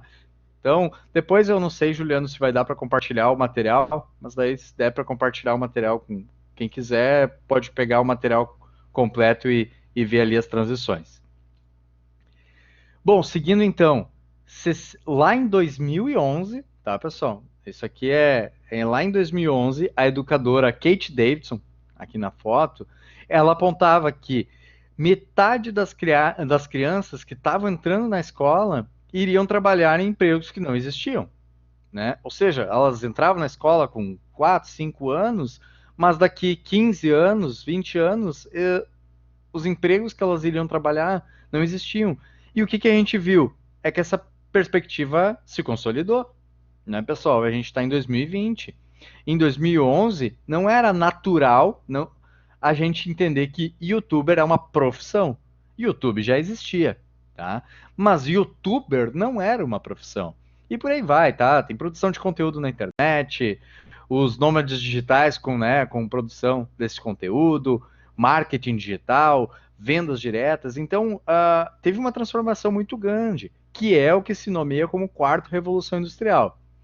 Bom, então faz sentido que o modelo educacional, para preparar as pessoas para a sociedade contemporânea, para a sociedade atual e futura, seja igual ao que os nossos tataravós aprenderam para trabalhar no campo ou na fábrica? Não faz, né, pessoal? Então, assim, a pergunta em si, ela tem uma resposta muito complexa, né? São muitas variáveis. Mas o que não fazer, a gente já sabe muito bem, né? A gente já sabe muito bem que para nenhum nível de ensino a gente pode conduzir nesse sistema tradicional de ensino. E aí é que a gente vai começar a falar sobre as tecnologias. Só que antes de falar em como a tecnologia ajuda esse processo, a gente tem que entender, bom, se eu sair do modelo tradicional, para onde eu vou? A gente começa a trabalhar com metodologias ativas. Tá? Não é algo tão novo assim, mas ainda tem uma atração muito pequena, né, pessoal? Porque isso ainda não está enraizado, diferente do modelo tradicional, que todo mundo sabe como é que funciona. O professor ensina, o aluno aprende, se não aprendeu, faz a prova, tirou a média, passou. Isso é o modelo tradicional. Já as metodologias ativas, elas não são tão novas, mas ainda não estão no cotidiano das pessoas. E elas são fundamentais para colocar o aluno como protagonista. Então, o professor Adroaldo acabou de falar. O aluno é responsável pelo conhecimento. Mudou, não é mais o professor que é responsável pelo aluno aprender. O responsável pelo aluno aprender é o aluno. O professor é responsável por mediar, por guiar, por orientar esse aluno, por fazer com que ele consiga desenvolver competências que o professor Bruno compartilhou antes, né? O que muitas vezes a gente chama de soft skills, trabalho em grupo, o caráter interdisciplinar. Tudo isso, as metodologias ativas conseguem auxiliar no processo de aprendizagem. Tá? O que acontece com esse aluno que começa a aprender dessa forma propositiva? O aluno passa a relacionar melhor a teoria com a prática, de forma que ele desenvolva um pensamento crítico e propositivo, pois o conhecimento vai sendo moldado de forma interdisciplinar. É aquele perfil T que foi falado nas palestras anteriores, lá do professor Bruno. É eu ser especialista de uma área, mas eu ter uma interdisciplinaridade. É eu conseguir lidar com todos os públicos.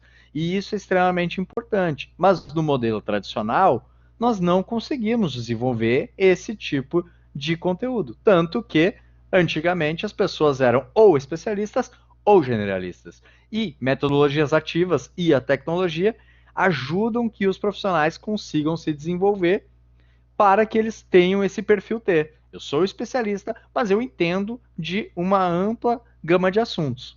Tá? Para vocês entenderem também o que é, então, o que são essas metodologias ativas, tá? Eu tinha trazido aqui para os slides 3 metodologias, tá? Como eu tinha projetado aqui com transições, para vocês vai estar aparecendo só a gamificação, tá, pessoal? A gamificação era a terceira que eu ia mostrar. Mas vamos lá. O que é a gamificação? Por que gamificação na educação? Pessoal, a indústria de games, ela é maior do que a indústria de cinema e de música juntas. Então, assim, veja o tamanho da indústria dos games. Uma pesquisa de 2018 estima que a indústria dos games faturou 150 bilhões de dólares. A indústria da música e do cinema juntas faturaram menos de 100 bilhões. Então, assim, é muita diferença. O que esse pessoal dessa indústria, né, a indústria dos games, aprendeu com o passar dos anos? Ela aperfeiçoou a forma de cativar os jogadores, de fazer com que eles queiram jogar os jogos. E a gamificação na educação é justamente isso. É implementar sistemas de progressão, é implementar situações problemas, né? É ter táticas guiadas e premiações, né? Recompensas. Para que tudo isso? Para tornar o processo de aprendizagem mais interativo e até mesmo mais viciante. Pensem só que maravilha que seria, né? Alunos viciados em aprender e professores viciados em ajudar nesse processo. Isso é onde a gente quer chegar, é onde a educação precisa chegar. Então, a gamificação na educação é uma dessas metodologias ativas, tá? E uma das que tem maior resultado. Não vai passar na projeção, mas uma outra forma que existe, e é uma das mais difundidas, é a sala de aula invertida. E eu digo até para vocês que a sala de aula invertida é o ponto de partida, tá? Por quê? É justamente o que eu falei antes, é inverter. O protagonista da educação é o aluno. O protagonista da educação não é mais o professor. O aluno é protagonista. Ele recebe conteúdos, ele busca informações e depois o professor é um mediador, é um guia, aprimora esse conteúdo e desenvolve os saberes junto do aluno. Tá? Então, a sala de aula invertida também é uma metodologia ativa e, para mim, ela é o ponto de partida. E ainda uma terceira metodologia ativa que eu trago aqui para compartilhar com vocês é a aprendizagem baseada em problemas. E essa aqui é uma das que eu mais gosto, tá? Acredito que é muito em função da minha formação sem tecnologia da informação, né? Trabalhar aí há tantos anos com desenvolvimento de sistemas. E, para mim, problemas e lógica são formas fantásticas da gente lidar com muitas problemáticas da vida, né? Então, você apresenta um problema, apresenta condições em torno desse problema e provoca o aluno para que ele construa soluções. E até como foi falado antes, né? Soluções fora da caixa, mas pode ser tradicional também. O que importa é resolver, né? Então, e além de tudo isso, a aprendizagem baseada em problemas, ela busca que o aluno aprenda a expor os resultados, para que ele possa fazer um pitch, né? Para que ele possa apresentar as suas ideias. Por que ele resolveu dessa forma? Não tem mais uma forma. Aqui muda o paradigma, não é mais aprender uma fórmula matemática para fazer 5, 6 exercícios, não. Você aprende uma gama de conteúdos, né? Não é informação, não é conhecimento, como foi falado antes, é conteúdos. Você aprende conteúdos e resolve um problema, mas é um problema complexo e interdisciplinar. Beleza, pessoal? Entendendo todos esses aspectos, né? Por que o modelo tradicional não é mais útil, qual é o caminho, a gente tem que falar de formatos de ensino, tá? Nos formatos de ensino, a gente tem basicamente 4 categorias: presencial, online, híbrido e EAD. Presencial e EAD, eu não vou entrar muito nos detalhes, porque presencial é o formato conhecido, EAD também já está amplamente disseminado, tá, pessoal? Só que a gente vê os modelos híbrido e online tomando forma. Vou falar um pouquinho do online primeiro. Por quê? Porque o online, ele é diferente, tá, pessoal? A gente tem que tentar distinguir. A Covid-19, né, ela causou uma necessidade de rápida adaptação das salas de aulas presenciais para o modelo à distância, em todos os níveis de ensino, né? Desde as crianças até a pós-graduação, né? Até os programas de mestrado e doutorado. Então, o que era presencial virou online. Isso não é ensino à distância. Por que online é diferente de EAD? A aula online, que veio do modelo presencial, ela é personalizada por turma, por disciplina. Ela tem ainda uma pessoalidade da interação aluno-professor e geralmente conta com menor uso de recursos tecnológicos, educacionais, assim. Então, é diferente e, para mim, esse não é o caminho, tá, pessoal? Vocês vão ver agora, na sequência, eu vou apresentar o modelo híbrido. A imagem ao fundo mostra, né, que a gente, no modelo híbrido, a gente tem a junção dos dois mundos. A tentar que seja o melhor dos dois mundos, né? Então, a gente vai somar o que é bom no presencial, onde que os encontros presenciais são úteis, até vou para vocês, os presenciais podem ser online, tá? Eu posso estar presencialmente num lugar de forma online, tá? Mas pensando no presencial mesmo e no online com ferramentas, com tecnologias para a educação, tá? No híbrido, no ensino híbrido, o que tem no centro? No centro disso tudo é um eixo central, a tecnologia. Sem ferramentas, sem tecnologia, você não faz um ensino híbrido de qualidade. Ou seja, sem tecnologia não há futuro da educação. Tá? Então, a gente ainda pode dividir, né? Que a gente tem duas formas de ensino híbrido. O sustentável, ele é mais próximo do tradicional, então ele tem algumas atividades remotas, né, uma plataforma tecnológica que a gente vai ver em seguida, e boa parte de encontros presenciais. Essa particularmente não é a que eu prefiro. A que eu prefiro é o disruptivo. É menos presencial e com muito mais uso das tecnologias, deixando para as atividades presenciais aquilo que realmente é melhor ser feito dessa forma, né? Ou seja, geralmente é implementado em encontros presenciais a cada 2 semanas. Então, no passar de 2 semanas, e isso vem no desenvolvimento de sistemas, a gente usa muito, né, 2 semanas como entregáveis. Você, durante 2 semanas, está ali trabalhando, ou seja, está estudando, está aprendendo, consumindo informações, montando as peças do Lego. E no encontro presencial, você vai fazer um trabalho em grupo com um guia, com um professor que vai atuar como mediador, propondo desafios complexos com aquele conteúdo que foi tranquilamente aprendido à distância. Seguindo então, pessoal, o que são essas tecnologias, tá? O professor Adroaldo até comentou ali sobre o AVA brevemente, né? Que é um ambiente virtual de aprendizagem, né? Também conhecido como ferramentas LMS, né? Da sigla em inglês, Learning Management System, tá? E é uma plataforma para ensino online, tá? Mas assim, não é só ter lá uma aula, não é só ter um livro, não é só permitir fazer uma aula online. É tudo isso e mais um pouco, né? Então, basicamente, permite gerenciar cursos, gerenciar disciplinas, tem conteúdos dinâmicos, né? Tem conteúdos de vídeo, conteúdos de imagem. É uma gama de opções que existem nesse tipo de ferramenta. E esse tipo de ferramenta não é usado só pelas instituições de ensino, tá? Ela é utilizada também pelas empresas. Então, é importante destacar isso, né? Que na última década, o número de empresas que tiveram a implantação de universidades corporativas com o uso desse tipo de ferramenta foi muito grande. Tá? Um ponto bem interessante também dessas ferramentas é a possibilidade de perfis, né? Então, existe o perfil do aluno, existe o perfil do professor e também existe o perfil do administrador das trilhas de aprendizagem. Então, essas são as ferramentas que eu coloquei antes como eixo central da educação no modelo híbrido. Tá?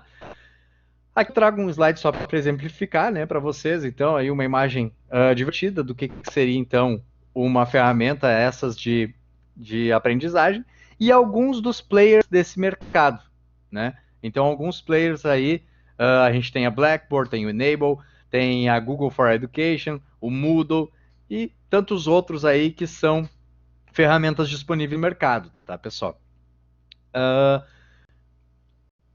Eu basicamente trouxe aqui para detalhar para vocês, só que aqui nos slides ficou aí em evidência somente os clientes que usam, a plataforma Blackboard, tá? A plataforma Blackboard é líder mundial em tecnologias educacionais. E aqui no Brasil, quem é representante oficial é o Grupo A Educacional. Também é o maior grupo aqui no Brasil. Tá? O Blackboard se trata de uma plataforma completa, com trilha de aprendizagem, né, com multimídia, mas além disso conta com calendário de eventos, etc. Tá? Então, uma série de informações. Só o pessoal está me sinalizando ali para correr com o tempo. Beleza. Então, aqui o que vocês estão vendo na projeção são clientes do Grupo A que utilizam o Blackboard.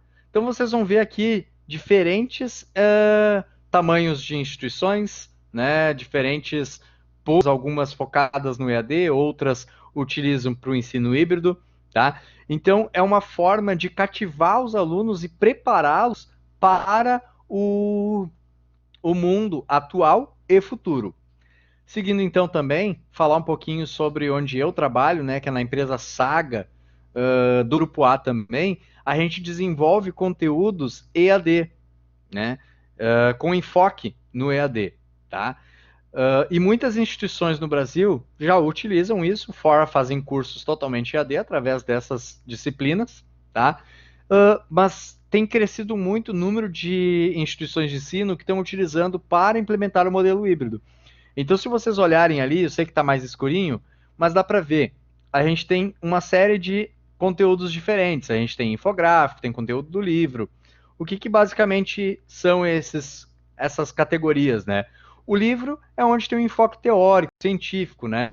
Que é necessário. Por quê? Porque tem muita metodologia. Mas, além disso, implica também no conhecimento autoral, a experiência de professores que conhecem aquele assunto. O infográfico geralmente traz uma fixação visual de ideias. A dica do professor é uma videoaula de 5 minutinhos, em média, que apresenta a aplicação prática de um dos objetivos de aprendizagem. E o na prática é um estudo de caso, que vai facilitar depois que, por exemplo, o aluno com seus colegas possa desenvolver um projeto presencial ou online. Tá? E ainda, por fim, tem ali algumas dicas. As dicas externas, que são links externos relacionados aos assuntos, e também os exercícios. Tudo isso conteúdo online, né? E esse conteúdo é capaz de preparar o aluno para que ele esteja apto a fazer encontros online ou encontros presenciais e desenvolver as habilidades interdisciplinares, de desenvolver o trabalho em grupo e de realmente estar trabalhando com situações práticas, né? E não mais só questões teóricas, tá? Tô correndo aqui, pessoal, mas já tô chegando no fim, tá? E, pessoal, isso aqui era o que eu tinha para compartilhar, assim, para vocês nesse tempo. Como o professor Eduardo falou, né? 20 minutos, às vezes, é pouco para a gente conseguir externalizar todo um assunto, ainda mais a complexidade que é o futuro da educação, tá? Mas eu posso resumir o que a gente conversou aqui hoje nessa frase: o futuro da educação é o aprendizado tecnológico, tá? Que coloca o aluno como protagonista nesse processo. Então, vocês vão estar vendo na educação realidade virtual, realidade aumentada, laboratórios virtuais, blockchain, jogos virtuais, tudo isso já existe e vai se ampliar cada vez mais. Então, futuro da educação, aluno é protagonista e não tem que fugir da tecnologia. Agradeço aí a atenção de vocês, tá, pessoal? Deixo também meus contatos aqui. Então, tenho os meus contatos de e-mail, tenho meu perfil do LinkedIn, podem adicionar lá. O meu celular, que é o WhatsApp também. Se alguém quiser trocar uma ideia, pode me adicionar, pode me chamar, que a gente está disposto aí a fazer esse networking, tá? Obrigado pela atenção de todos, obrigado pelo espaço também aí no evento. Fantástico poder ouvir e colaborar também um pouquinho. Obrigado aí, Juliana. Então, gente, é com muita alegria que nós acompanhamos mais uma exposição super interessante conduzida pelo Clayton, e a partir dela enxergamos, né, o quanto as abordagens se costuram, se complementam para a composição desse cenário tão importante que diz respeito à educação. Nesta reta final, né, coube a mim aí trazer as perguntas, né, que foram levantadas aí no chat, a partir da participação, então, do Marcos Ferreira da Silva, para o Bruno, né, direcionada à questão. Nesse desenvolvimento de competências, acredito que tenha sido esse o contexto da pergunta, Bruno. Como é que fica a questão da idade? É um fator negativo? Eu acredito que a idade não é um fator negativo, não. Tá? Inclusive, se eu tomar como base os colaboradores aqui da Next mesmo, né, nós temos diversas pessoas muito jovens trabalhando aqui conosco. A verdade é que é saudável para a empresa que ela tenha pessoas de gerações diferentes, porque essas pessoas elas terão sim visões diferentes sobre o mesmo assunto. Então, quando a gente estava falando daquela flexibilidade cognitiva, tem pessoas diferentes ajudam a você pensar fora da caixa, né? Porque um acaba instigando o outro, etc.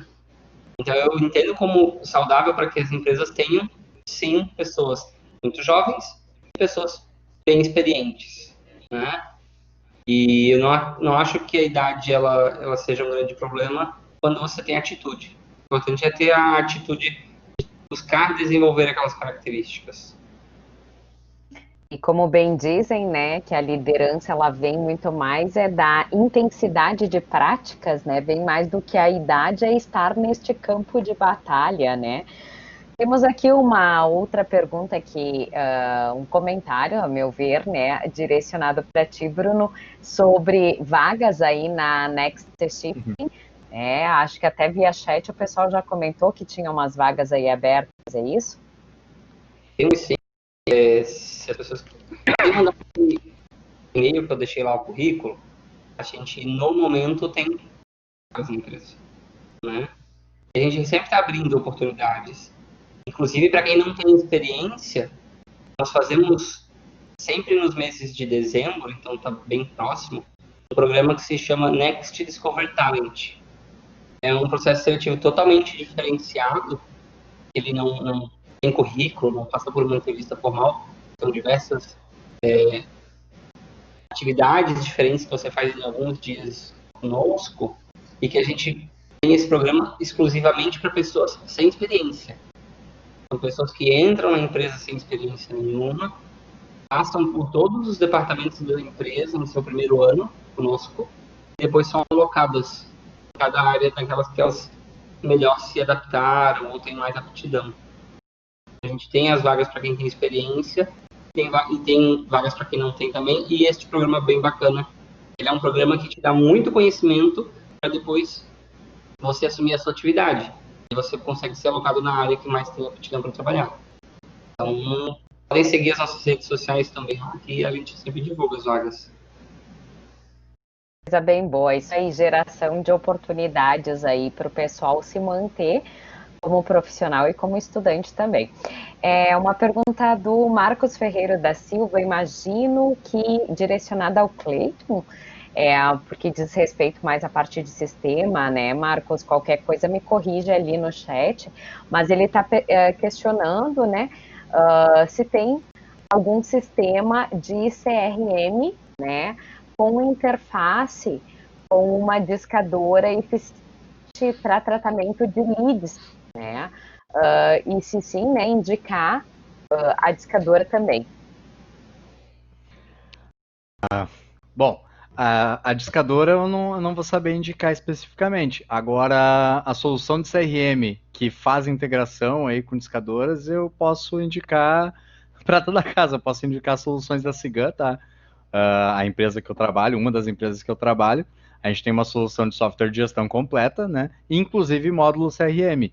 E a gente tem um módulo integrador que consegue fazer isso aí bem tranquilamente, tá? Então, vendido peixe, é uma excelente ferramenta e eu já participei aí de pelo menos 5 projetos de CRM com esse tipo de funcionalidade, tá bom, Marcos? Não sei se tá respondido, se não tiver, de repente só sinalizar ali no chat, daí a gente tenta explicar melhor. Ele está fazendo aqui algumas colocações, né, questionando se é de Novo Hamburgo, já que ele é de Novo Hamburgo e mora em Navegantes. Exatamente. Bom, agora eu vi o chat ali, fui acompanhar também. Isso aí, Marcos. A Cigan Software Corporativa, a matriz é em Novo Hamburgo, né? Realmente, é ali em Novo Hamburgo. Atualmente é no bairro Ideal, tá uma nova sede sendo construída. Eu paro logo o merchandising, tá? Mas assim, é ali a matriz, a gente tem unidades em todo o Brasil, e ali na matriz é onde eu trabalho, agora remotamente, né? Mas ali a gente desenvolve então o ERP completo e outras soluções, como CRM, PDV, BI e todas aí as soluções de automação e gestão empresarial. Maravilha. Temos aí, então, né, uma comprovação da importância também do networking e de estar engajado nesses eventos que são profissionais e acadêmicos. E tivemos ao longo também algum comentário do João Gilberto, que acredito que, inclusive, foi respondido no transcorrer destes debates, de que a realidade conduz para que o estudante em si assuma esse protagonismo com muito mais autonomia e busca de profundidade na sua vivência e acadêmica, né? E o professor atuando muito mais no formato de facilitador, né? De intermediário, para que esse processo aconteça da forma mais efetiva possível, né? Eu não sei se algum outro colega gostaria de complementar isto brevemente, né? Eu quero só agradecer, eu quero só agradecer rapidamente, mas dá para deixar para os outros professores. É só porque agradecer a participação do João Gilberto, que está no fuso horário lá diretamente da Alemanha. Ele é meu amigo, né? Então até escreveu ali no chat, nem deixou no. E está participando aí, prestigiando o evento. Obrigado pelo João, pelas perguntas. E sim, né, ele comentou ali que é o famigerado, né, que o Paulo Freire já tinha entendido esse processo lá atrás. E sim, tá certo, né, pessoal? É como durante a minha palestra falei, o modelo educacional tradicional ele está defasado desde a terceira revolução industrial. Não é agora que ele está defasado, né? Então, só que a gente agora conseguiu acelerar. E conseguiu acelerar por causa da tecnologia. Então, agradeço aí a participação, mas também fiquem abertos para os demais professores poderem responder e colaborar. Às 3 da manhã em Berlim.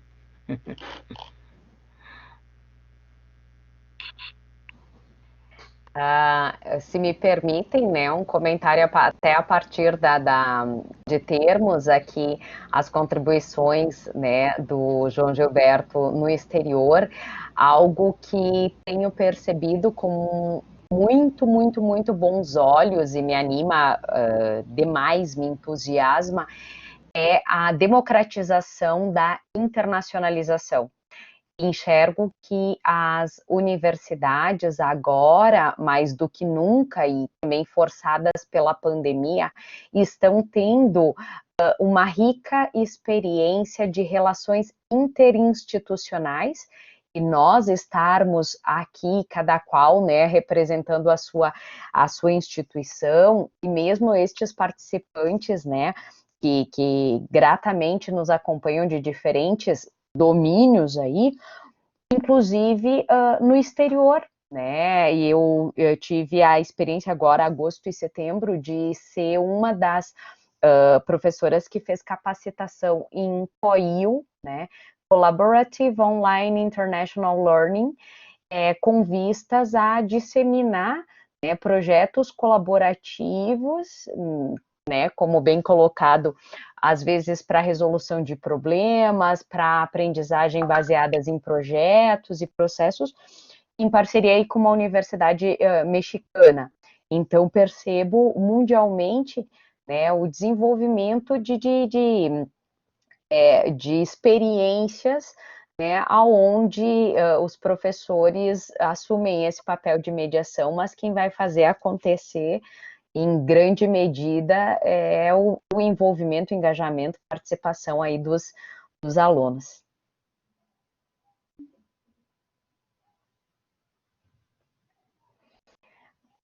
Não sei se temos ainda comentários finais, mas de qualquer forma, tá, gente?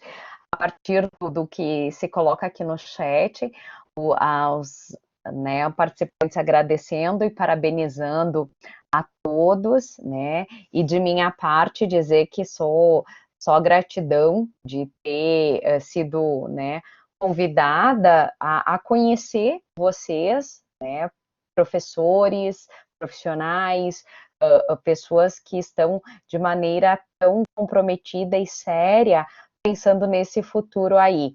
Contem comigo, né, com a Universidade de Caxias do Sul e com o que estiver ao nosso alcance para a gente construir isso da melhor maneira possível. Bom, Simone, só queria aproveitar também para agradecer o convite, tá? Acho que foi muito legal, eu acho que esse debate sempre contribui, sempre é importante ter uma diversidade de posições e opiniões, elas sempre vão fazer a gente construir, né? Porque a gente ouve e aprende muita coisa compartilhando com os colegas, isso é maravilhoso, a gente nunca vai deixar de aprender, e nós, professores, com certeza temos isso como uma regra certa. Tá? Obrigado pelo convite, pela participação, E com certeza, a PUC de Porto Alegre está sempre à disposição para a gente colaborar no que for possível, né? Contem com a gente, com certeza absoluta. Obrigado. Aproveito para agradecer também mais uma vez o convite de todos vocês, dividir, um prazer ouvi-los também, né? Então, os contatos estão lá para quem precisar, quem quiser trocar uma ideia. Eu espero que a gente possa conversar mais vezes. Um abraço para vocês. Boa noite. Então, pessoal, também vou dar o meu tchau, reforçar o obrigado. Fiquei muito feliz com o convite, acho muito bacana esse tipo de evento, como a professora colocou, né? É um evento acadêmico com enfoque profissional, né? A gente sabe que esse é o papel da academia, é conseguir entregar bons profissionais e bons cidadãos para a sociedade e para as empresas. Então, esse também foi o intuito aqui, né? Com o desafio que me propuseram aí de falar um pouquinho sobre tecnologias da educação, de mostrar que sim, existe um caminho, ele está sendo traçado, tem gente vendo que tem valor, cada vez mais empresas atuando nesse cenário. E, bom, contem comigo, tem ali os meus contatos, vamos fortalecer esse network. Obrigado pela atenção a todos, obrigado pela oportunidade. Excelente, excelente. Eu acho, Simone, se tu me permite, eu gostaria de comentar, para finalizar aqui, agradecer imensamente aos palestrantes, Cleiton, Bruno, Adroaldo. Gostaria muito de ter ido lá tomar um café com todo mundo, conversado pessoalmente. Esse lado da pandemia, o lado bom que trouxe foi que a gente consegue fazer eventos, trazer pessoas do Brasil afora, até do mundo afora, como a gente viu o comentário do João, se eu não me engano, está acordado de madrugada participando. A gente agradece muito a presença de todos. Também vou lembrar que amanhã a gente tem o último dia do evento, que acontece também a partir das 6 horas com o Momento Network. Depois, às 7, vai ter um webinar. E também, depois, vai ter os 3 painéis que acontecem simultaneamente. Movimento estudantil, logística e infraestrutura e terminando com marketing. Bom, pessoal, por hoje, boa noite a todos. Agradeço imensamente ter aguentado. A gente deu um pouquinho do limite aí, mas está tudo controlado. Pessoal aí, desculpa palestrantes por ter só dado 20 minutos, mas a gente tem que trabalhar nesse tempo, porque a gente trouxe muitas pessoas de pesos, assim, muito aprendizado, bagagem muito grande assim para trazer para o pessoal. E é isso que a gente tenta proporcionar com o evento, esse network, essa comunicação com todos. Muito obrigado a todos mais uma vez, e a gente se vê amanhã e também ano que vem, claro, a gente vai fazer novamente o evento. Ok. Boa noite. Muito obrigado. Boa noite, gente. Boa noite, gente. Boa noite a todos. Até mais. Até mais. Valeu, pessoal. Boa noite. Boa noite.